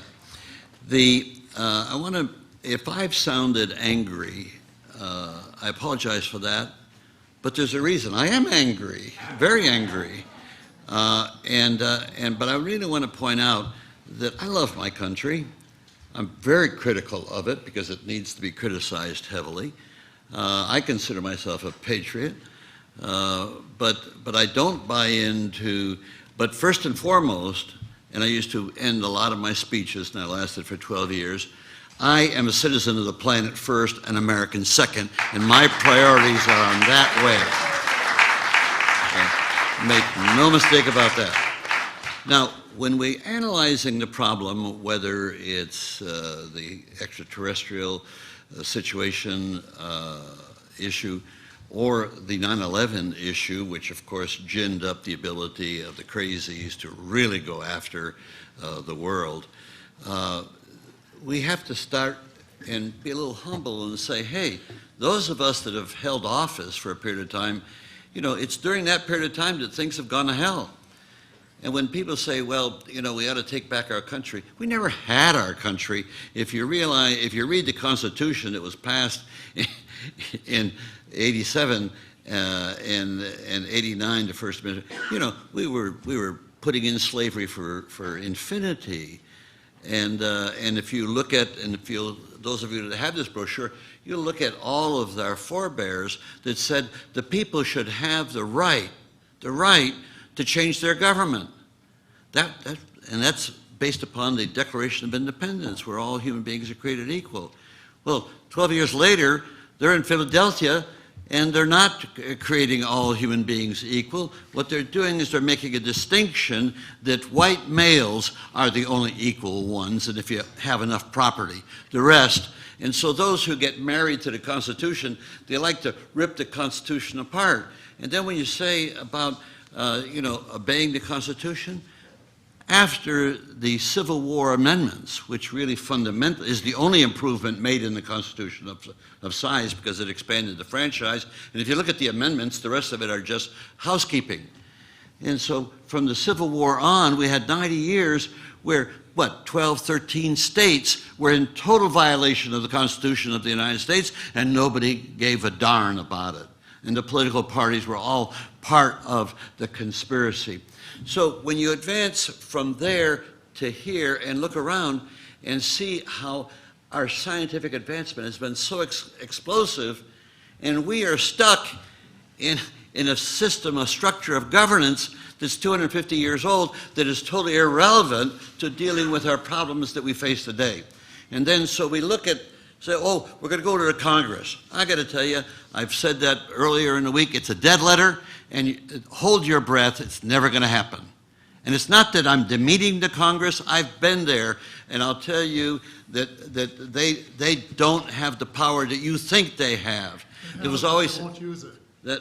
But no, I don't want to engage in anything. I respect your views, but I just want to tell you that the problem, you have to come to some kind of a search internally with some humility and say, maybe, just maybe, our structure of governance is deficient.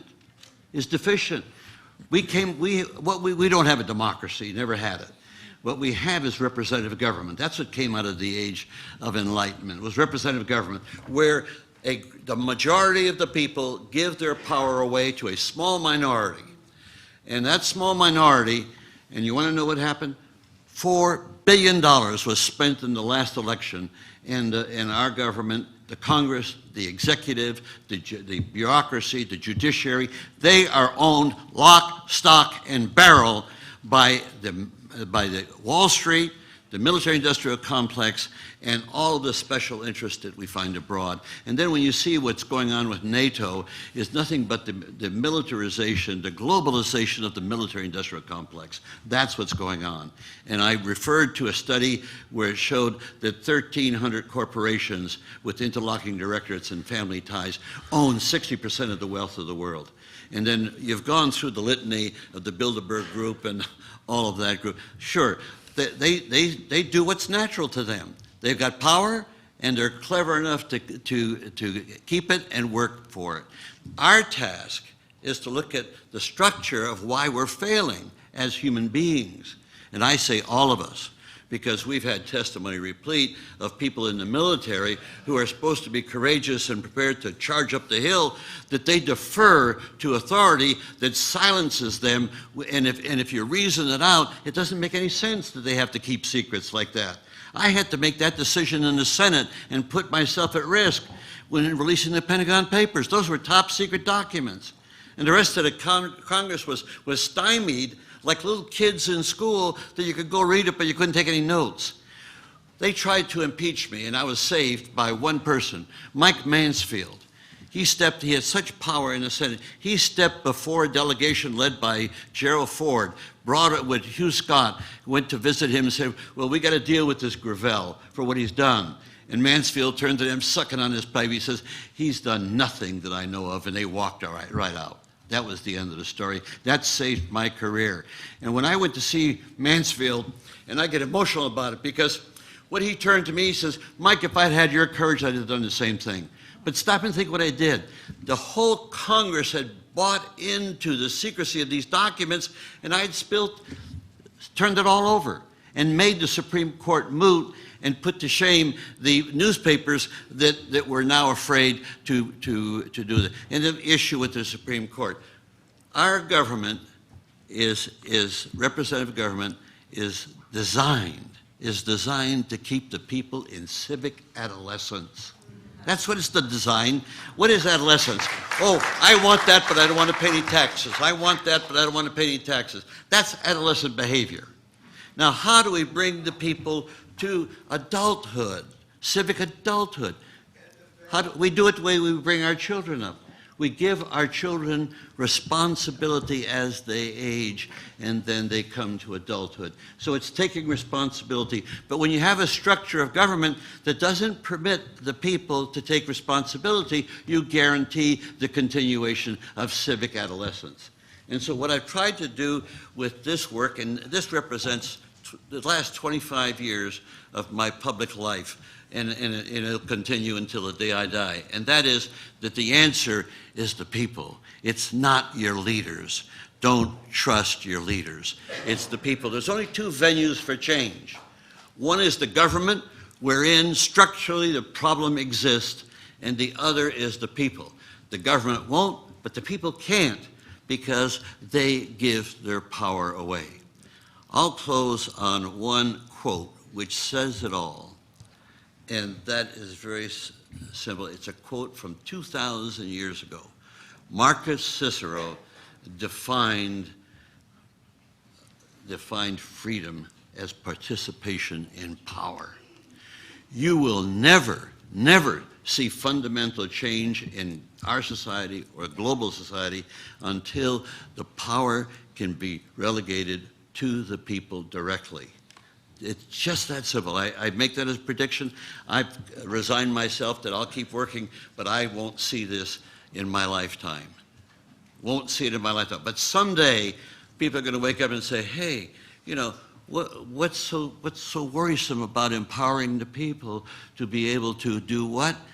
When Cicero says freedom is power, is participation in power, what is the central power of all governments, whether tyrannies or democracy, well, republics? It's the ability to make laws that stand outside of ourselves and that we're supposed to obey them. At this point in time, only representatives make laws, and these representatives de facto are controlled by these forces beyond our control because they control society. So the answer is to find a way to empower people to be able to make laws. Therefore, they will have the power to, one, to do away with the secrecy in government. Does it surprise you that 50% of the people don't even care about government? And this is not Einstein's theory. Well, it is Einstein's theory, and that was, he said that to repeat over and over again something that doesn't work is the definition of insanity. That's a great theory. So we vote for Democrats, nothing really happens. We vote for Republicans, nothing really happens. We go to Britain, we see one government, that government, nothing really happens to advance the needs of the human race. And so you can only come to one conclusion, that the answer is not with the elites, because they're going to, and they manipulate our elections. Mind you, I raise money from special sources to run for office, and I manipulate my constituency. I do that, and I'm sure any successful politician has done that, is to manipulate the constituency for your thinking. And to think that we in elective office want a turnout of voters, hell no. We want a turnout of our voters, not the general voters. So the whole structure of representative government is very deficient. So let me lead with this, that I have personally unreserved faith in the people. And if you don't have faith in the people, what do you have faith in? The leaders? And that's exactly where we're at today. And so if you want to see this issue of being able to maturely, and I don't think we have close to the maturity to deal with the extraterrestrials. And we don't have the, no, we're told, and I'll accept that we have the scientific ability to send ET home. Well, it's being sequestered away from the people, and that's the tragedy, because there's a lot more out there that could benefit the human race, but we can't get our hands on it because we don't have the structure of governance to be able to go at it. And so let me close on it. If those of you that don't have this, you can go to a website, National Citizens Initiative for Democracy. And that's hopefully, it won't succeed in my lifetime, but it is my contribution and a legacy. Forget the Pentagon Papers, forget the nuclear critique, forget the end of the draft. This is the contribution that I think is worthwhile, and I won't live to see it. Thank you very much.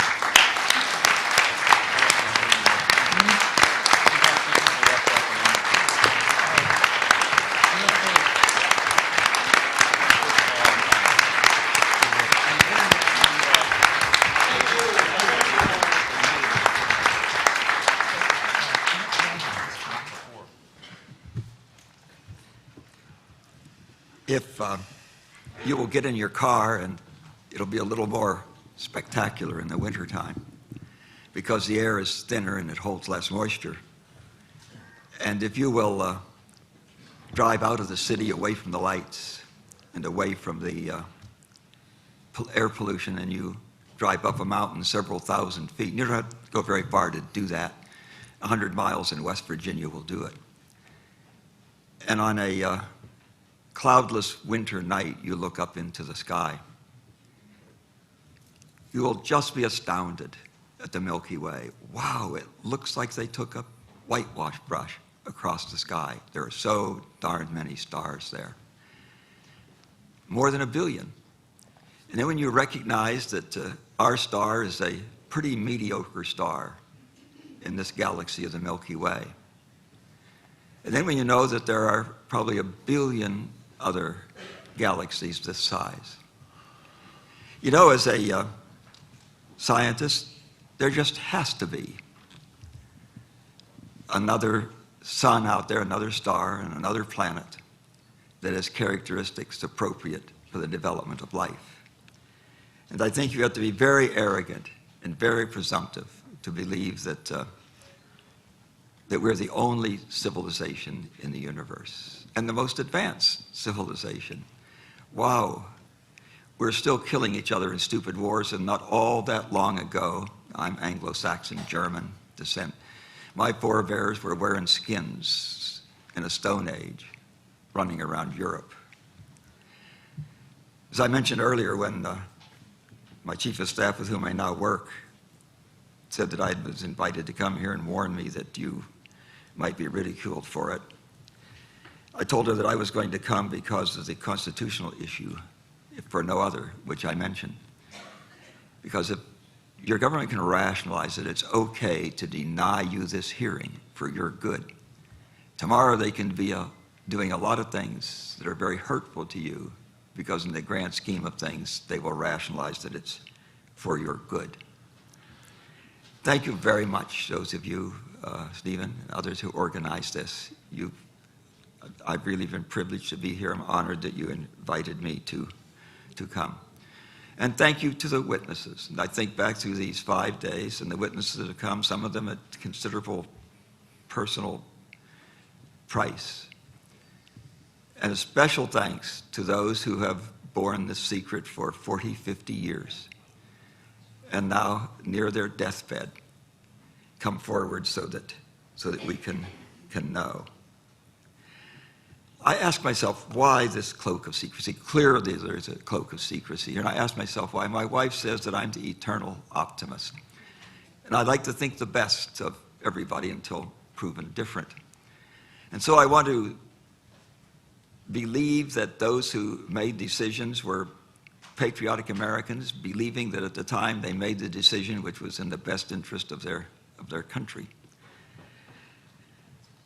This was just a few years after the War of the Worlds thing, where the East Coast was panicked when they thought we were being invaded by extraterrestrials. And that was one concern that I think they must have had that was fairly recent in their memory. Another concern would be, gee, there really is some advanced technology here, isn't there?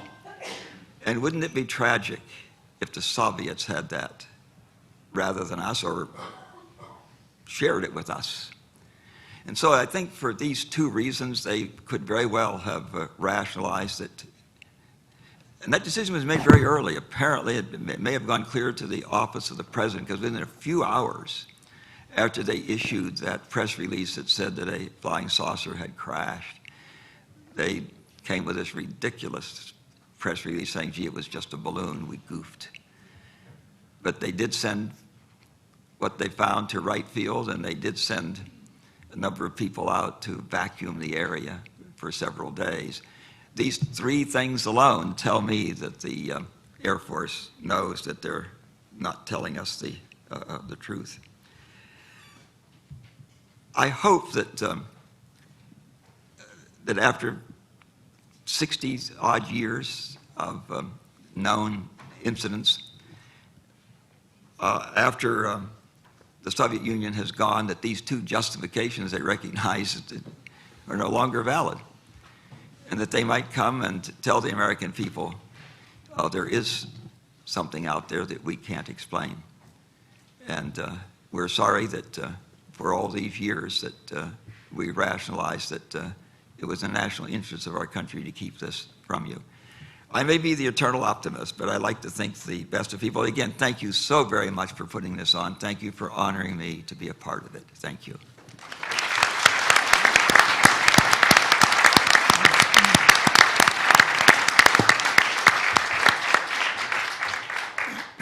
Yes, I certainly want to thank everybody that's been involved in this, this whole operation this week. And I just want to say how grateful I am for being contacted and asked to participate, and how glad I am that I accepted this opportunity to be on this panel. But I want to focus my closing statement and keep it very short on the witnesses. I still can't believe the quality of the witnesses that we've seen this week. There's been about 40, Steve, about 40. This is meant as a total compliment. I can't, when I contemplated coming here to Washington for this, I certainly couldn't imagine that you could assemble in one conference that number of people with that level of capability, competence, commitment, and intelligence. The witnesses are far better than I think any one of us had a right to expect when we accepted this. And maybe it's because I don't know enough about ufology, but... And Congressman, there is 5 more behind every one of those 40 that can come forward just as strong. I'm starting to have no doubt about that at all after hearing what just a small sampling of pilots and controllers and people on the ground that have seen things and witnessed things. And the integrity and believability, honesty, and clear thought of each of these testimonies was something to behold. I have to say that. I'm just very impressed on that, and I'm going to conclude the remarks by saying to all of the witnesses, and each and every one witness, if you're a researcher, you keep on researching and redouble those research efforts. If you're someone in the media that's trying to understand this and help promote it, work harder at it. And you're doing a good job, don't get me wrong, but I just want you to redouble this because you know, if it's true, and I've announced before I even came here that I believe in extraterrestrial life, and that was from a religious standpoint. So I've been focusing on scientific evidence of it, and let me just say this. I'm like sorry the name slips me, but the person that used to be the minister of, or in the Ministry of Defense, Nick Pope. I'm like Dick Pope. I haven't come to a definite scientific conclusion on that question, but I hope in this short lifetime I have left, I can, based on science. And if you researchers will redouble the efforts, and if any anybody that can help fund and resource this kind of effort can get committed and get going, because, hey, I can tell you, this must have cost some real money, what you've done here, and that's a compliment to the fundraising skill that you obviously all have that have been involved. So I'd just like to end with this final sentence. Keep working hard. Use this as just kind of a springboard to redoubling your efforts. Thank you very much.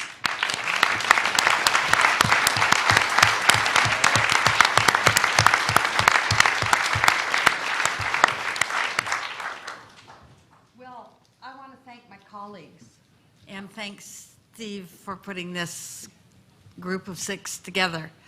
It could not have been better balanced. It was balanced politically. It was balanced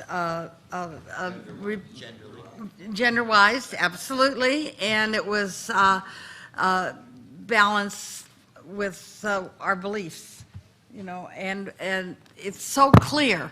People say we don't get along. We get along, and when you take the politics out of it, it makes it a lot easier. I want to thank the Paradigm Group. I want to thank every single member of your staff and the volunteers. They were so helpful, and they did everything they had to do with a smile, and you felt like that they wanted you to be comfortable, and they made it as comfortable as possible. And I thank all of you. I thank you, Steve. I thank you, Joe. And Daniel doing his part at the other end of the table, and Rebecca and Jesse. I mean, talk about 2 greats you've got. But and as you said, the volunteers behind them. Now I will say what we say in the Congress when we want to save time, is that I echo our chairman's viewpoint on the witnesses. He said it perfectly. The knowledge, the experience, and the integrity of this group of witnesses made it this such an important week for me, and I know for many others. Actually, with this amazing group of witnesses and that we heard, and as we talked about this subject, it made it absolutely impossible for me to remain a skeptic. And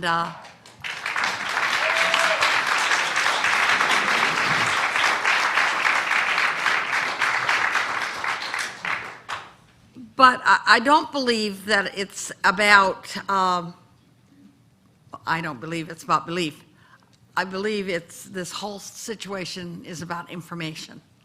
And the existence of UFOs and ETs is becoming accepted worldwide. And the information we received was so important to support that and defend it.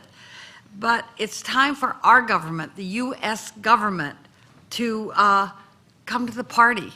It's time for our government to declassify and disclose what they know. And it is time that they trust the people of this country, that they can handle this information, whatever they think we can't handle, because they are dead wrong, and it's going to get in the way of the get along of this nation we live in. So we're not living in a flat earth society. We know it, and it's time that our government realizes it as well, and that they make it possible for us to go forward. Because if they don't, I agree that the general public will. And I thank you again for making this all possible. Thank you.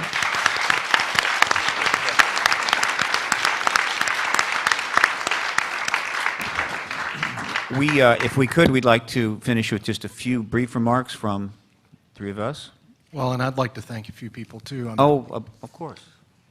absolutely blessed to have been given the opportunity to fill Congresswoman Hooley's seat when she left earlier today. I'd like to echo what Congressman Cook said about the heroic actions of the witnesses who came here this week. And what Congressman Bartlett said about those brilliant stars under that winter night in West Virginia. But what I'm here to suggest is that we have stars who've shone just as brightly this week, and other human beings who are here who were just as heroic. And I'd like to share a little bit about that. I shared my gratitude for Congressman Kilpatrick, who was the first to say, yeah, I'll do it. But there's other stories around that I'd like to share that I'd like everyone in the room to be aware of as well. Just before I do that, though, I'd also like to make a call out to those watching this on the internet stream, or those who might be in the room, or those who might see it in the weeks, months, years to come, who have the opportunity to be heroic, who do know about this, who have evidence, who could testify, who live perhaps in fear. And my call out to you is to do what these 6 members of Congress have done, which is to be heroic, to stand up and recognize an allegiance, if not to the Constitution, then to your fellow men on this planet, men and women on the planet, to share what you know to be true about this issue. Congressman Bartlett has been commuting 2.5 hours every morning to be here. 2.5 hours back to his farm in Virginia. He's 86 years old. 87.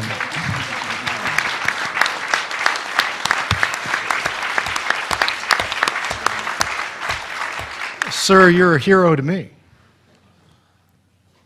Your commitment to our Constitution and the principles of liberty that it embodies, and yes, Senator Gravel's right, it never embodied them perfectly. But it was a huge advance in the history of humanity on this planet to grant liberty to the people to see the government not as the giver of rights, but as of rights being self-evident and inalienable. Inalienable. For each individual, your commitment to that is heroic. Congressman Woolsey, who's sitting next to me right now, authored legislation to protect whistleblowers that this government, this Congress refused to pass. And we've been, if you haven't noticed, attacking whistleblowers for at least the last 12 years at an ever-increasing rate. It's unconstitutional. It's anti-liberty. It's criminal. And she and I have partnered on bringing greater freedom to other social organizations and inclusiveness in other battles not related to this issue. I mentioned Carolyn being first earlier, and I want to say how great a gift that was to all of us putting this together. Again, somebody had to be first. Senator Gravel, when I called him, said, do you mind if I quote you on this and share our private phone call for a bit, Senator, in the world of full disclosure? He said, how much money are you offering again?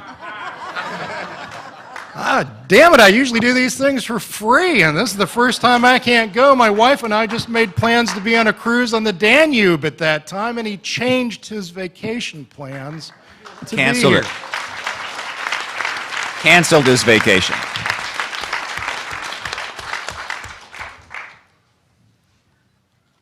Very few people in this room know, but just this past Sunday, Congresswoman Hooley was in the hotel, the Washington Plaza, sobbing because she had just learned her sister had died a couple of days earlier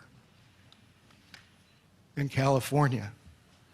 And she'd had the opportunity to say goodbye to her sister, but she was devastated, and she came here anyway. That's a hero to all of us. And then one more and I'll conclude, but I think it's fair to say as a fairly hardcore libertarian, I've had a seething contempt for most of Congress for most of my life. I'm currently serving as the chair of the National Libertarian Party's Platform Committee and thinking about these issues of how do we save what was once the land of the free and the home of the brave and has become the land of the bailed out and the home of the terrorized by the tyranny of its government. But I've fallen in love with Congress this week.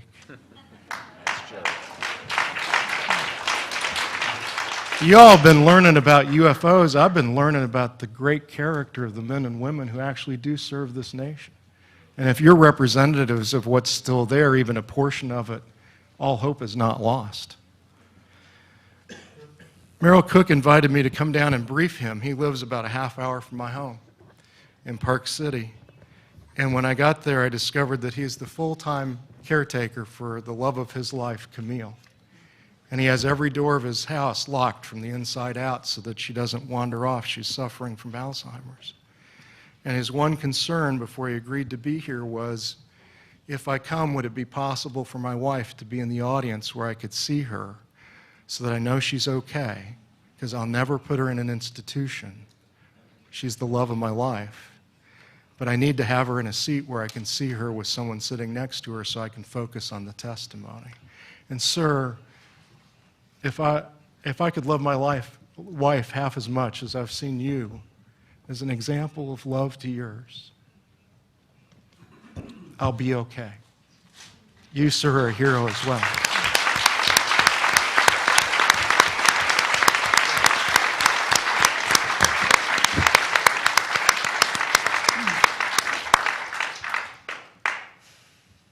So there's still hope. There's good people in this room. And there's one of the best. You want to find a hero in this world, get to know Steve Bassett. Thank you.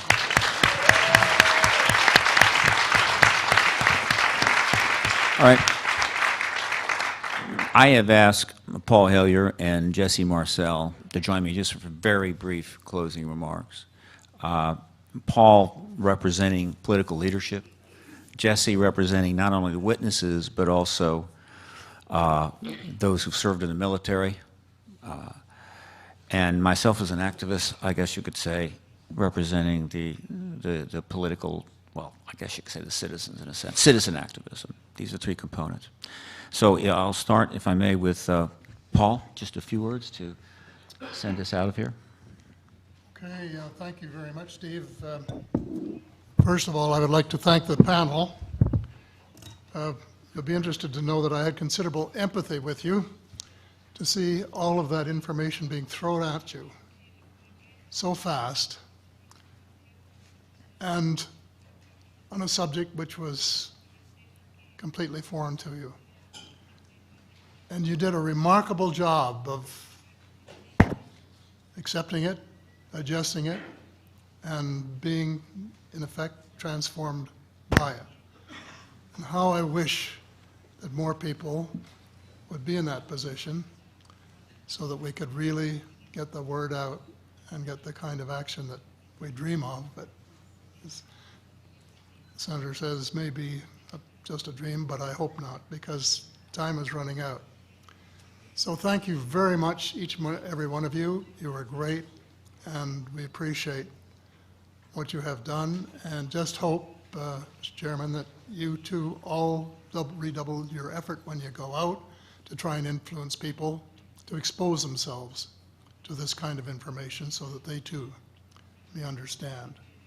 And the witnesses, I must say, I agree with everything that's been said about them. I have never seen anything like it in my life. Just absolutely transfixed.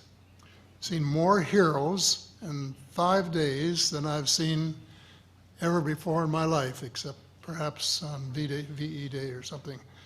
But just wonderful people who are willing to stick their necks out because they're deeply, deeply committed in the search of truth. And that's what we've got to do. I hesitate to mention names because every single one of them should be singled out. But I was particularly thankful this morning to both Richard and Linda that they got us into some of the things that we hadn't been in before. And I will never forget Colonel French admitting that his job was to invent the excuses for the UFOs, and that he designated a lot of them as swamp gas. We all knew that the swamp gas and the plasma and the balloons and all this sort of stuff was you know what, but to have him say so was But he said something else that I think that is even more memorable to me, and that is never put weapons in space. To adhere to the space treaty. Google the space treaty and listen to Carol Rawson on the reasons why we should have a common access to the space, everybody, and not try to see if we can outwit other people in being the first to spend a lot of money putting weapons in space. And I feel very strongly on that. It's an issue which I have been involved in for a long while and which I will continue to support. And our host here, what can I say about him? He has done an impossible job. He shared the other night that had I ever been in a situation where you're just totally, absolutely overwhelmed by everything that's happening and the things that have to be sorted out. And I said, yes, I have a couple of times. Now I know exactly how it feels. And Steve, you got through it. You put on a show or whatever, a hearing, a spectacle, which is unprecedented, which will have reverberations for days, months, and years to come. Hopefully years. Hopefully years. And every person here salutes you for it. And I don't know if this is the time for another standing ovation. No, it's not. No. Oh, maybe we'll wait until you and Marcella finish and we'll do it then. But thank you so much. And the final word is Bob Salas. I also remember because he summed up the situation in one classic sentence. It's power and greed. It's not national security. And that's what I believe. Thank you, Paul. Thank you.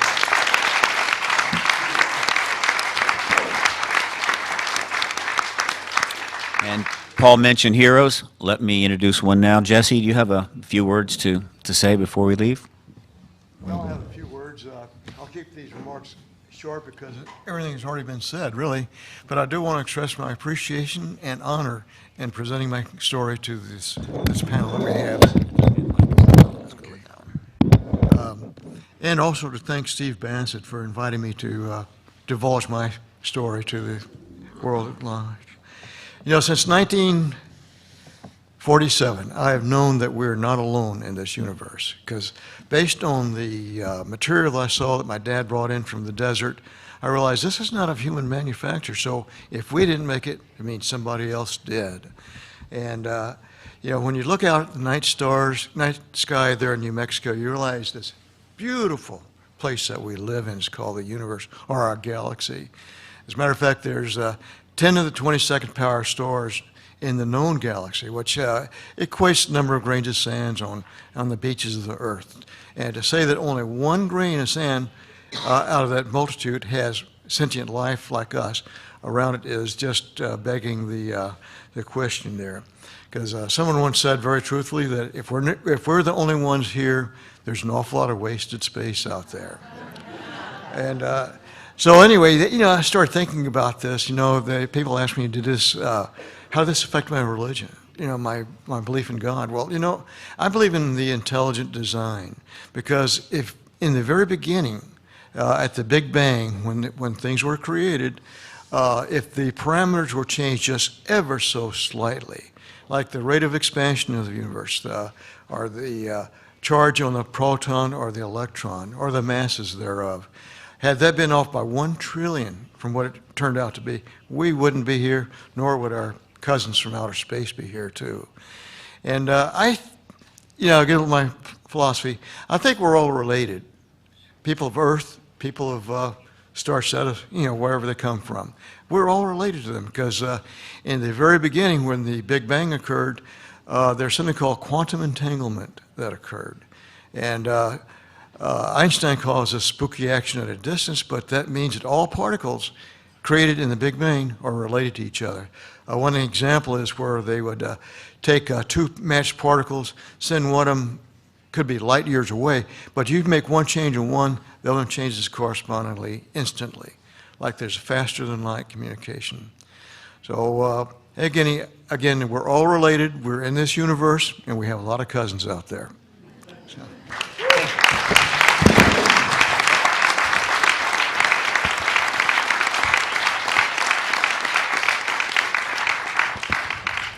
I think it's important. Whoops. Now it's gone away. It's back. There it is.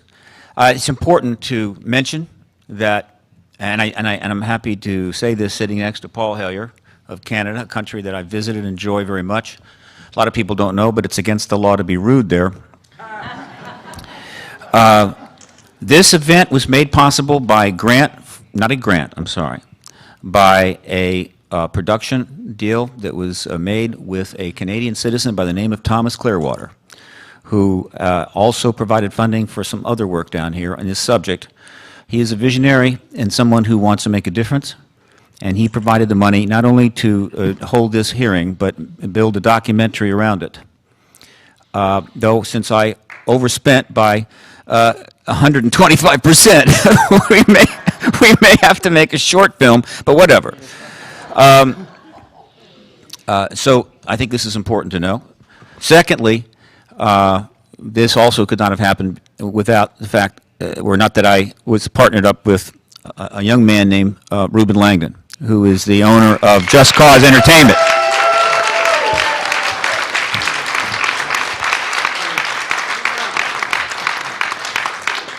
And certainly, Reuben, if you want to come up a little bit, grab a chair.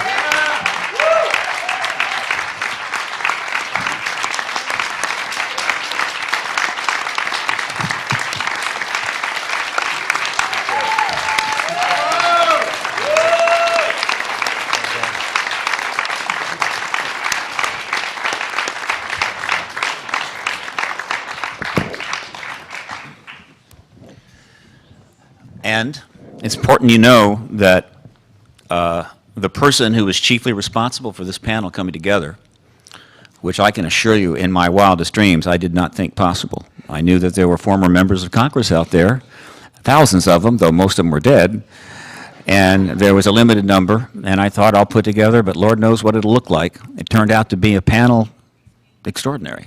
But the person that made that possible was Joe Bookman.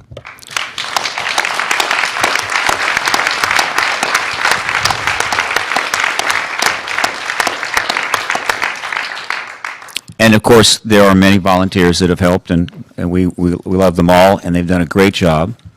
That's wonderful.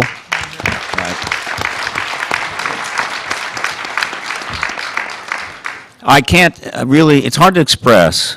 It's been expressed, and it's hard to express, in my case, what I feel about the witnesses that are coming forward. Researchers, too, of course. Everybody who testifies at a hearing is a witness. But in the activism movement, we have a special kind of definition for witness. They usually refer to military agency individuals who served in government who have come forward to speak on this issue for events and evidence.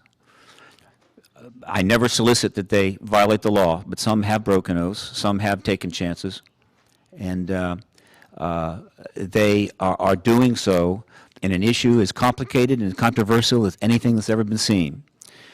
They are extraordinary they're extraordinary examples of how truth will out and why truth is such an extraordinary and noble goal to achieve.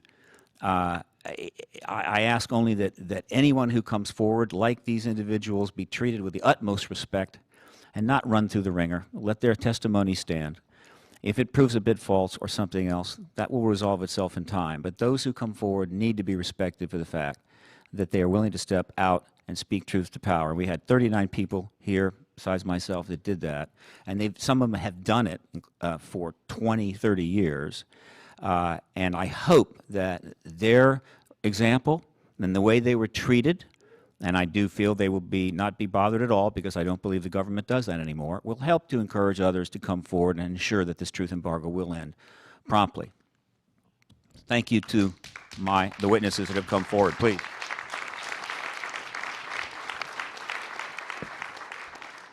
And of course, last to the panel. the committee. You know, here's the truth of the matter, that the Congress of the United States is having a terrible time, and it's been through a bad stretch. But there are very good people that work there and have worked there. The military intelligence community has gotten very large and is creating some problems, but there are some very good people that work there and always have. In the media, which is right now going through its own problems and is struggling with its own journalistic ethics and trying to adjust to the extraordinary technological changes, and has disappointed us many times. The fact is there are very good people there, have been and will be. That we have to accomplish something very profound, and it's not easy, and it's easy, but it is easy to get very upset with the institutions that are failing us, and therefore transfer that upset to the people in them, and thus it becomes a very divided and adversarial process. It doesn't have to be that way. One of the extraordinary aspects of disclosure is, unlike any race you've ever run, any contest that you've ever participated in, when disclosure happens, when that paradigm line is crossed, by definition, every single human being in the world crosses it at exactly the same time, together.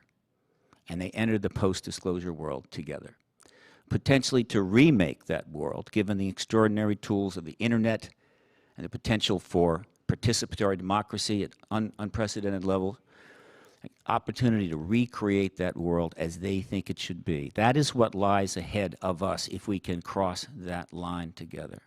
I think this event has done a lot to take us there. I know a lot of people are watching.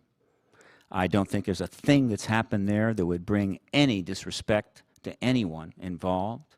And we've already had some media take advantage of the issue and have a little fun. But I have a feeling we're going to win out on this one. And if that is the case, sometime this year, we may just enter a new world. And I hope we'll all get together and have a reunion and one hell of a party. Thank you so much for being here.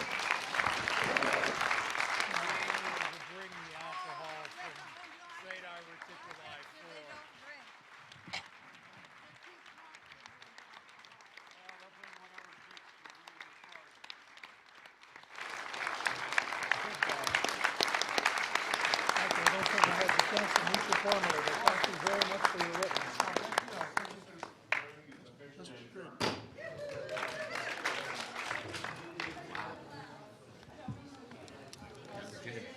Great, man.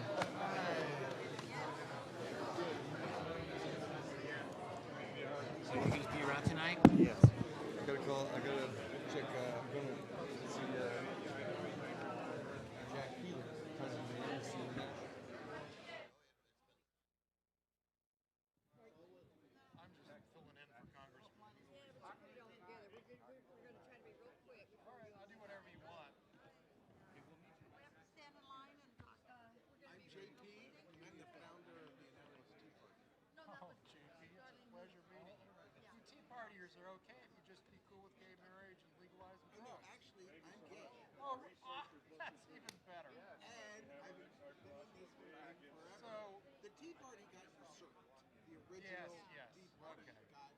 Then you need to say I was. Well, you did tell me you founded it. You're the original Tea Party. So what we're joined together on is Congressman Woolsey here introduced legislation 10 years ago to revoke the charter of the Boy Scouts of America so they became inclusive. You, sir, would be a good scoutmaster. I was awarded their distinguished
possible to bend space-time, and NASA is actually already experimenting with the first prototypes of what will eventually be a warp drive, like right out of Star Trek, which equals faster than light travel. So our own science is telling us that that kind of travel is possible and that vast distances can be traversed by using that kind of technology. So the question of can they get here seems to be theoretically possible.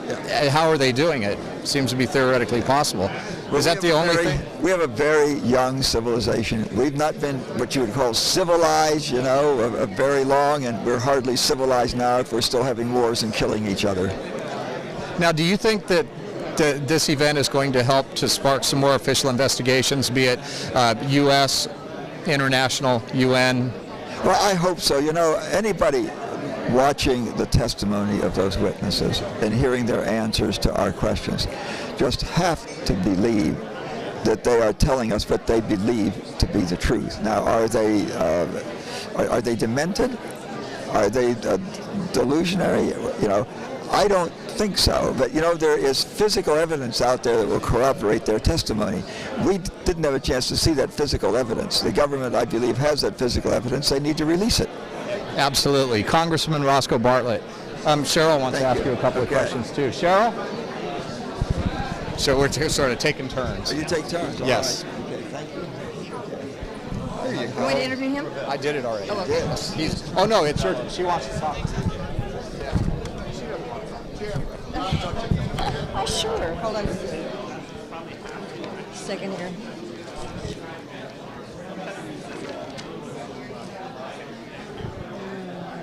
This ignores our Constitution and the good things. Okay. You want to talk about how they... You talk about whatever you want to talk about. Yeah, okay. Somebody told you might be part of the lunatic fringe if you got involved in this? Oh, yeah, well, yeah, the staff called and told me I was invited to come here, said you need to.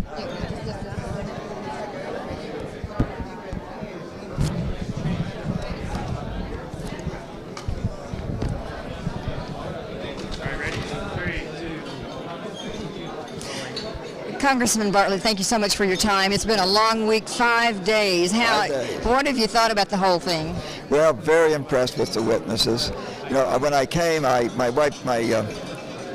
wife had some concern too about my coming, and my chief of staff said that, you know, you'll be ridiculed perhaps and be relegated to the lunatic fringe. And I said, you know, even if there's no validity in what these people are claiming, they have a right to have a hearing, because there are a lot of people who believe that there's something out there.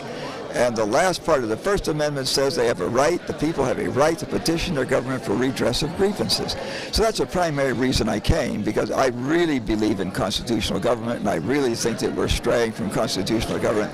This is just one little thing I could do to again focus on the need to really have a constitutional government. It really does go to a bigger issue, doesn't it, of truth, no matter what the issue and the implications of it. And in this situation, the implications could be widespread, historic. Oh, they could indeed. But you know, sometimes what you say is what you think is the best thing to say, whether it's true or not. I remember when Gary Powers was shot down in the Soviet Union, and asked Eisenhower, said, we don't have any pilots over the Soviet Union, and then they showed him on television. But you know, what he did not want to admit, he didn't think they had, Gary Powers, he didn't want to admit that we had U-2s flying over Russia. So sometimes people say things that aren't true because they think it's the right thing to do at the moment. And I try to be magnanimous. I like to think that that's what our leadership did back there in '47 when they decided they were going to classify this and they were not going to tell the truth.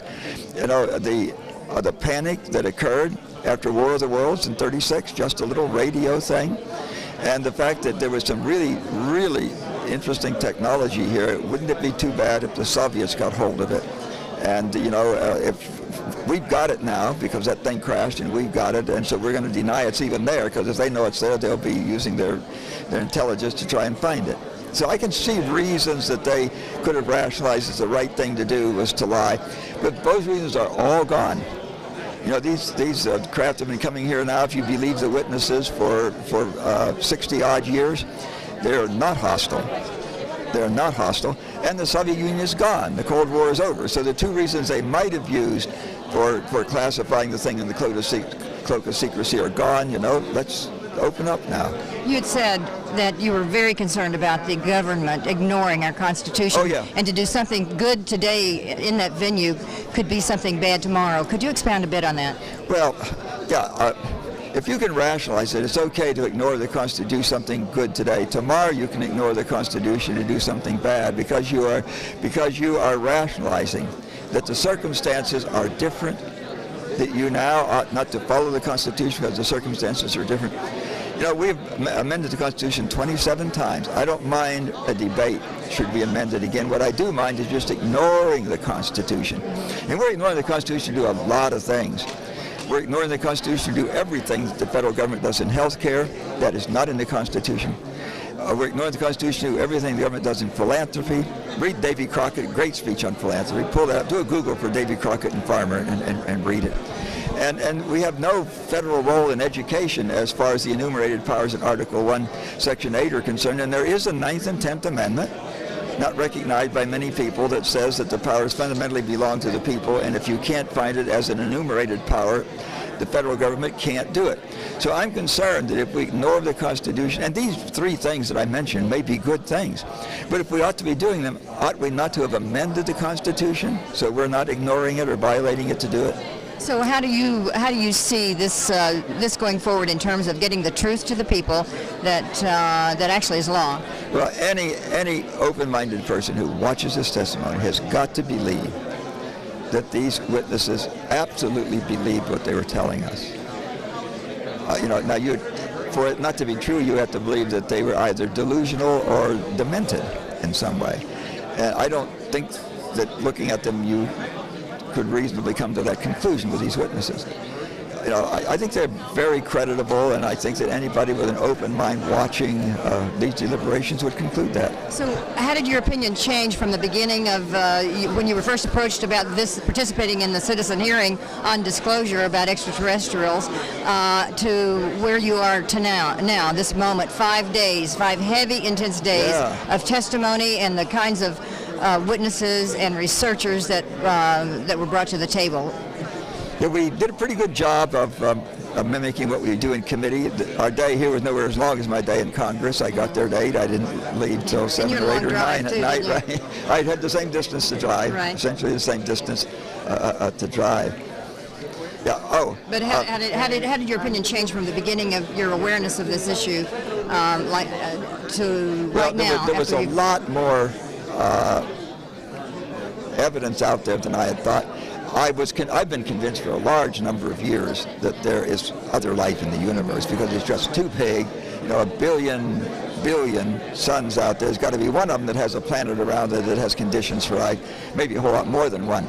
But my only concern was how would they get here? Now I understand that there are some new realizations about time and space and warping and so forth that maybe they could get here. Yeah, there are unidentified flying objects. Even the Air Force in Project Blue Book admitted there were 701 for which they had no explanation, and boy, did they warp things to come to explanations for some of them. But for these 701, there was no explanation. Hard to explain away something that several people see, and you pick it up on radar and follow it. Hard to just say, gee, that wasn't there. Of course it's there. And you have the pilots from all levels. Oh, and these seasoned pilots and military officers, and one of them was a 4-star general when he retired who saw the thing. No, there's been a lot of very creditable witnesses out there. So how do you see the situation from this point on? Are you on board with going to the UN and forgetting trying to get a congressional hearing? I couldn't sign that because we are in this 1-year cooling off period, and I can't do anything directly or indirectly to influence a foreign government, and the UN is a foreign government. So I couldn't sign that. I can't talk to any member of Congress for another 8 months. But I hope they will watch after this. After that, watch out, right? Oh, I will. I'll be happy to talk about it. I'm going to challenge them. I'm going to challenge the chair, whoever he is, of government operations and oversight. This is your responsibility. You can tell the world you don't think there's a word of truth in it when you begin, but you have a responsibility to do it because there is a Constitution out there and there's a question about it. Well, here's a question that a lot of people out there in the world ask. How could things like this be so suppressed for so many years when so many people know about it, and yet there's ignorance claimed on the part of our government. That's very interesting. And what really intrigues me is how could the press have bought into this? Now, it's easy today to see how, because today this was a ha-ha thing.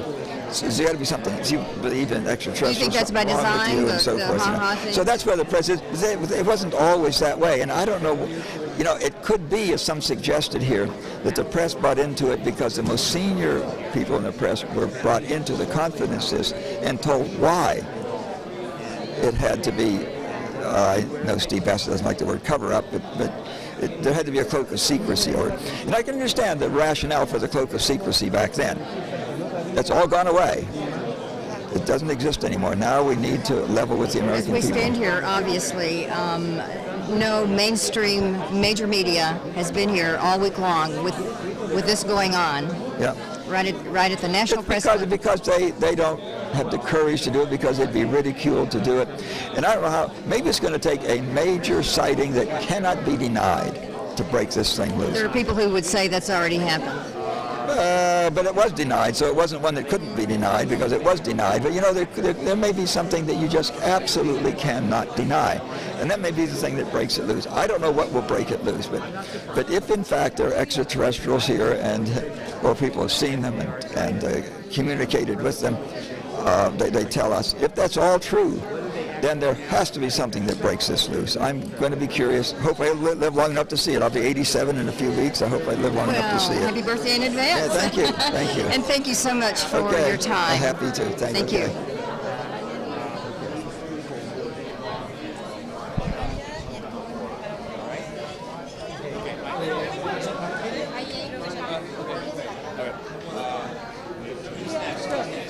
Oh, okay. Who's the camera? I'll be right with you. You're over here. Okay. Ladies and gentlemen, the next bus back to the Washington Plaza departs at 7, and the mic's not working, and you can see I never needed it to be. 7. Half an hour. I'm going to take a cab to where I need to go. Okay. Okay, are you ready? Yeah. What? Excuse me. What did he? I'm going to Or is he going to a interview? present for Stephen. You're going to do what? I'm not speaking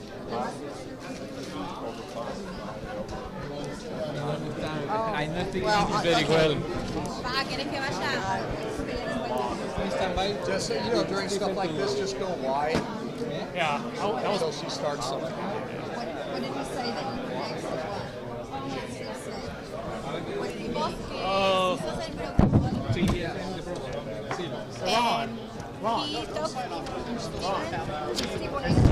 you next?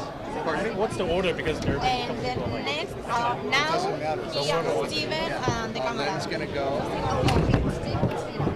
Yes. Okay, right now, or Just, we're trying to figure out what Steve has. Steve's got something. oh, do you want me to jump in and keep the, because we got a show that's live right now. So.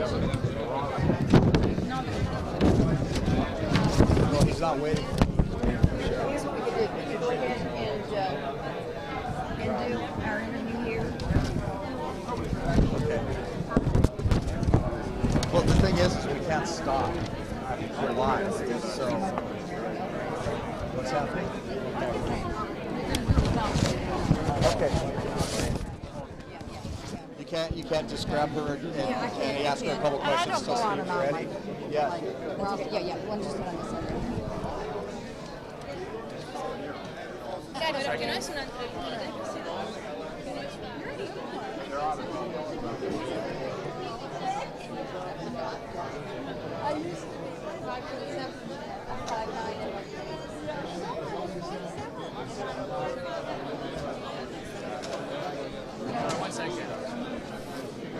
What are you going to ask me? I'm just going to ask you your impressions and basically just some general questions. Well, you don't want everybody saying the same thing. No. But you're different. You were very explicit and just your thoughts on our government and what changes need to be.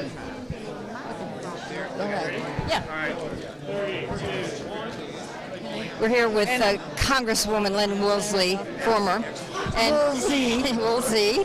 Thank you. And you've been very outspoken this week you got a little more outspoken as each day progressed, to the point where you were really calling for the government to come to the party at the end of this session, the end of the 5 days. Can you expound a little bit on your feelings now, and in comparison to what you thought you were going to be encountering when you first got involved? Well, I came here with the intent of doing and learning more about transparency and governance, because I'm very aware and very committed to the fact that our government's turning in the wrong direction on that.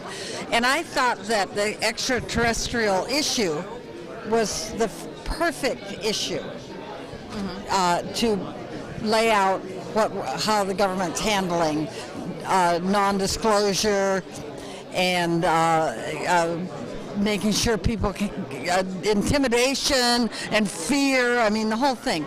And as the week went on, and I came also knowing that we were not the only life in the universe. That's a little bit arrogant, isn't it? That's very arrogant. I mean, I just have never thought we were. But I didn't come here to find out if I should make a commitment to extraterrestrials or anything like that. As the week went on, and the panel of witnesses were so magnificent. I mean, they were so smart. They had such great experience, and their integrity was A+. The story and the backgrounds of what these individuals have seen and what they know, I'm no longer a skeptic. So what do you want the government to do, and how do you see that happening? Well, I want the government to open up and to come to the party, and to know that this is not a flat earth world society. To know that there's a lot that we have to be doing in order to secure our continent and the whole universe, and we have to work together on that. Do you think a congressional hearing is worthwhile? Is possible? It would be very worthwhile, but I'm not sure it's possible. What about going to the UN with a resolution? I think that's very possible, because I believe Peru and Uruguay they've already got the resolution virtually written up that they could use. And what changes are you going to undertake now that you know what you know from these 5 days? Well, it's not going to change my world, because I've got a very busy world, but I am going to feel more comfortable when my press is already teasing me and making fun. I knew I was doing the right thing coming here for transparency in government in the first place, but now I can push right back. You've seen a lot of the evidence firsthand. Well, thank you so much for your time. You're welcome. It's gracious of you to give it to us. Thank you. Thank you. Okay, you want to get it done? Yeah, let's see. Well, I got Merrill a place. Yes, thank you. All right. Okay, we got to do ours now. Okay. Could you mind just to hold a second, Meryl? Steve's got to do one. They want to give me a award. Yeah. All right. Here we go. Do you want this? What did you? No. Who's Claudia will handle it. She's going to do the interpretation. All right, dear. Here you are. Okay. Okay. So. Bueno. Okay. Is the mic on? Hello. Good. Oh, I think the mic is actually to the camera, so it doesn't. Okay. I assume it is. Okay. ¿Puedo empezar? Yes. Quiero testimoniar con I este want to give recuerdo testimony with this memorabilia and present el agradecimiento de mi my parte gratitude a Stephen to Bassett Steve y Bassett su equipo and his team, and in his name to all the congressmen, the e witnesses, investigadores and presentes investigators and researchers that are present por este evento for this event que sabemos que marcará that un we know precedente precedent, histórico historical en la precedent investigación in UFO. the investigation of the UFO. Uruguayan Air Force, Uruguayan pre-dominant Air for you. Force So this is the Uruguayan Air Force. Yes. es de la Fuerza Yes, Aérea. yes. Very nice. Muy lindo. Very, very nice. A wonderful memento. Y este libro que tiene And this 20 book casos that has 20 cases investigados por la Fuerza Aérea investigated by the Air a Force través of de Uruguay CRIDOVNI, el through grupo al CRIDOVNI, cual representa. the cases in Uruguay? organization that I represent. Very Yes, good, there thank are you. 20 cases El in Uruguay. Misterio OVNI. El Misterio Misterio. OVNI. 20 cases. Wonderful. Thank you so much. Muchísimas gracias. Thank you. Thanks for coming. Gracias a ti Thank por you. todo lo que nos diste y Thank la you for oportunidad de poder haber everything estado that aquí. you've done for us and for allowing us to be here. You're very welcome. And we'll meet again. Bienvenido, I am nos sure. veremos pronto. Muchas estoy gracias, seguro. muy amable. Thank you. Nice. Little memento for the office. Okay. Una foto quieren tomar, creo, las chicas. Las chicas quieren tomar una foto con... Una foto con... Okay. ¿Foto? Yes. ¿Sí? ¿Se anima? Okay. I think we can give that back to, yeah. Bless you for your service. Hold that, Cheryl. Who's next?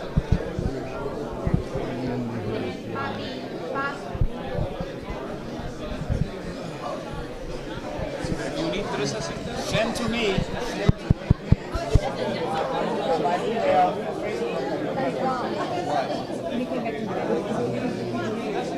Okay, you know what? Turn that microphone. It's our only source of audio. So wherever that microphone is, can you stay and talk to that microphone?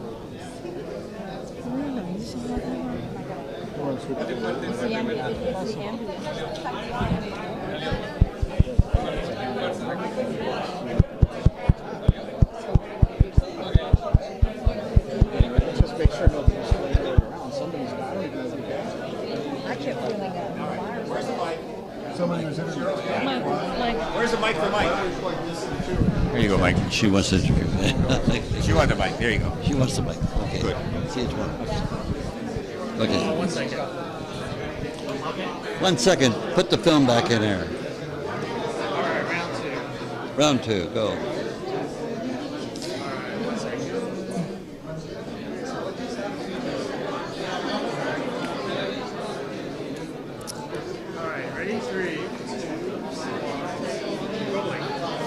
I'm here in the aftermath of the citizen hearing on disclosure with Senator Mike Gravel, and it's been quite an intense week. You've been very outspoken, as have some of your colleagues as well. I think a lot of people have been really surprised at the intensity and at the unfolding of events and evidence and testimony this week. So what is your take on what you've just been through? Well, the testimony and has been so credible, and those who gave testimony were so well informed. And so we've really exhumed a body of knowledge on this stuff that any reasonable person looking at it has to conclude that there's an extraterrestrial presence that's monitoring our planet. And we're not mature enough to be able to handle a communication with them. And nor are we scientifically, well, I want to change that. Apparently we had testimony that one of the presidents of the defense contractors said that we have the technology to take ET home. Well, if that's the case, and they're withholding that technology, which is obviously the case, then they are denying the planet with the ability to have an entirely new energy system that would be of benefit to all human beings. And so if that is being withheld, which obviously the indication is that it is being withheld, then that's criminal, and these people should be indicted. At what point does treason come into the picture? Well, they control the government. Wall Street, the military-industrial complex, you name it, lock, stock, and barrel. The last election cost $4 billion. That was for president, Senate, and House members, and governors. It's appalling. And let me repeat, our government at the White House level, the president, the Congress, and the Senate, and the state houses is owned lock, stock, and barrel by Wall Street and the military-industrial complex. And when they talk about, globalization, well, we have a global government. It is called corporations. That's who controls the world. So how do we get out of this mess? How can things be changed so it can be what it needs to be and should be, and what the taxpayers are paying for, which is transparency? There's only two venues for change. One is the government, where the problem exists, and the other is the people. The government won't empower the people, but the people can empower themselves. And I have legislation, and you go to our website, ncid.us, and it's the National Citizens Initiative for Democracy. And that is legislation where the people, through an electoral process, goes around the government completely. We don't need the government. Much like this hearing. Yes, go around the government. People, what we need 60+ million people to vote in the affirmative. That's right, money and organization. And at my age and my lack of money and lack of organizational ability, it's limited. But somebody will pick up on this, and when they do, it's Katie bar the door, because the answer is the people. And you said that we do not have a democracy. No, not at all. We have representative government.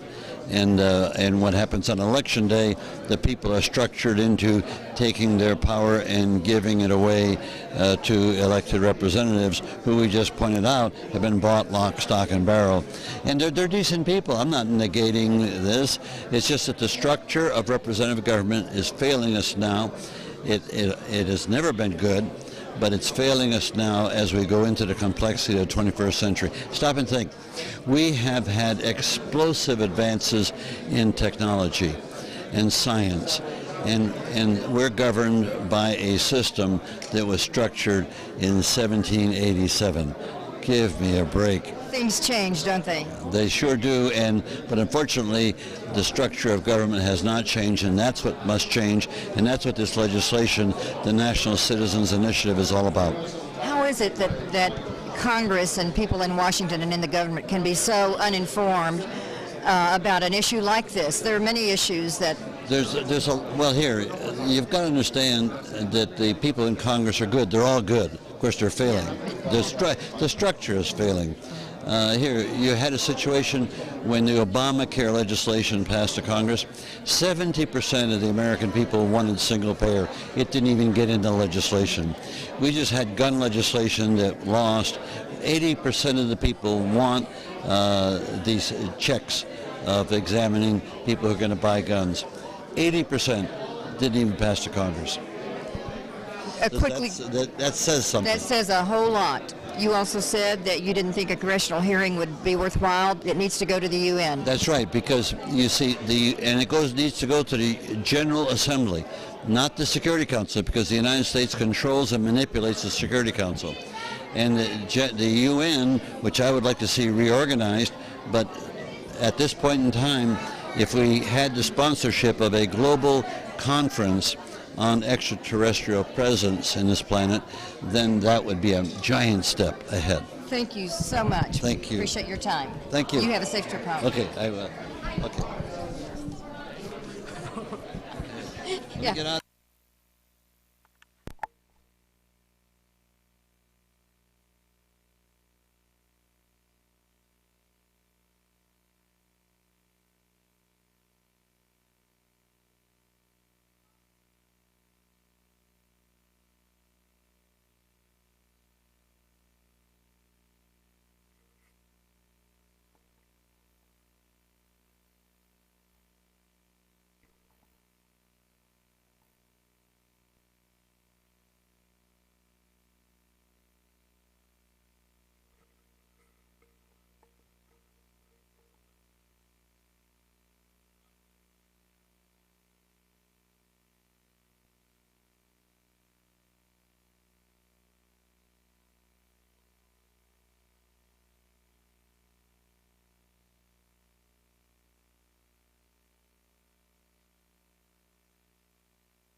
All right, just get area sound.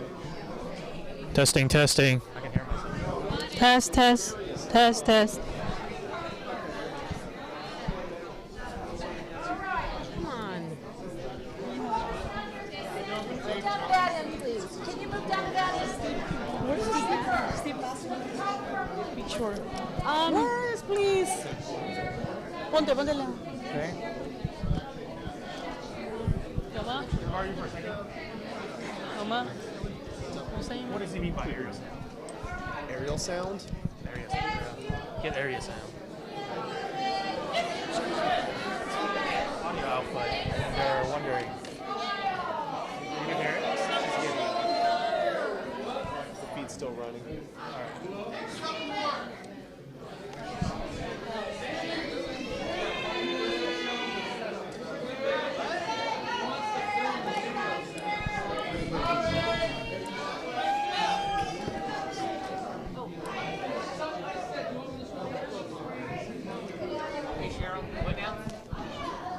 Did you get it? No. Okay. No. He's good, Jimmy. He's good. No problem. Silence.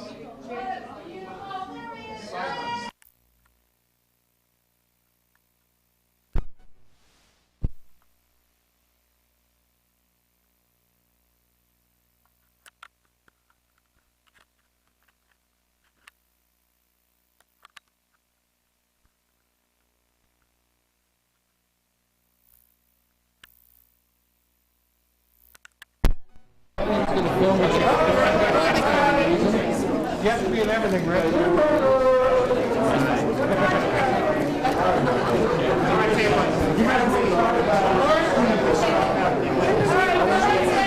What we'd like now is for any witnesses that are left over to come up and handle staff. Make sure you say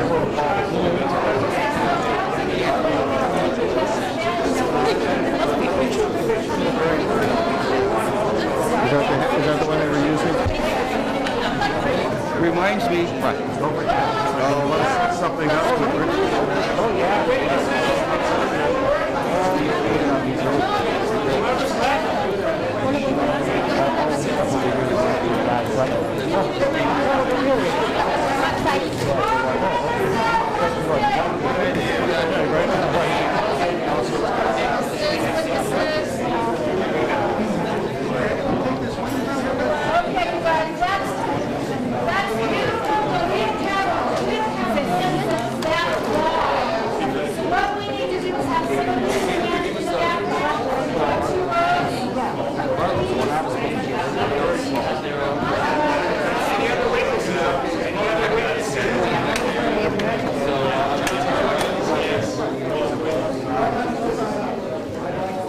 I lost my glasses, so I can't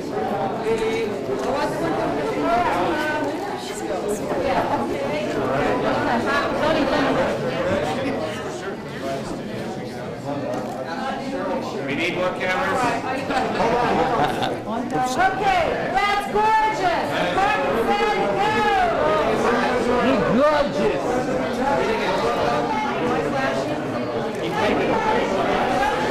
Absolutely gorgeous.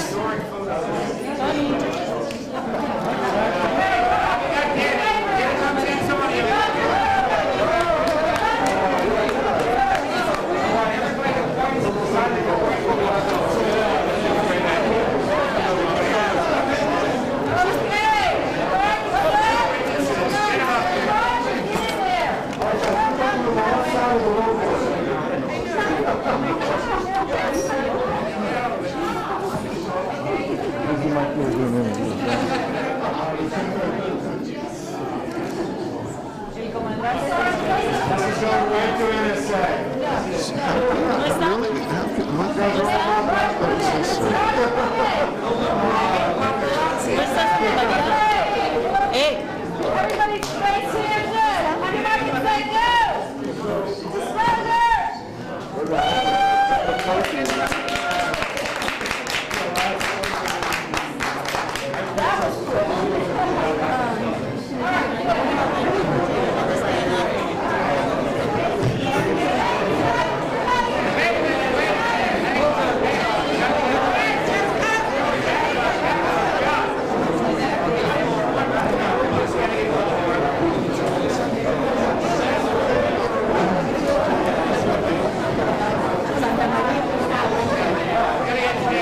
Check the headphones. Check the headphones. It may be downstream.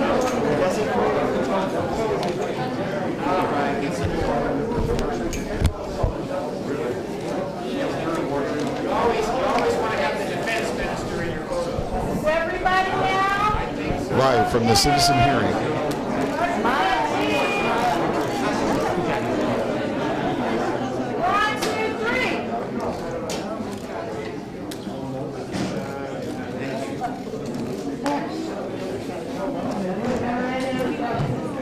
Baseball cards. They make baseball cards out of it.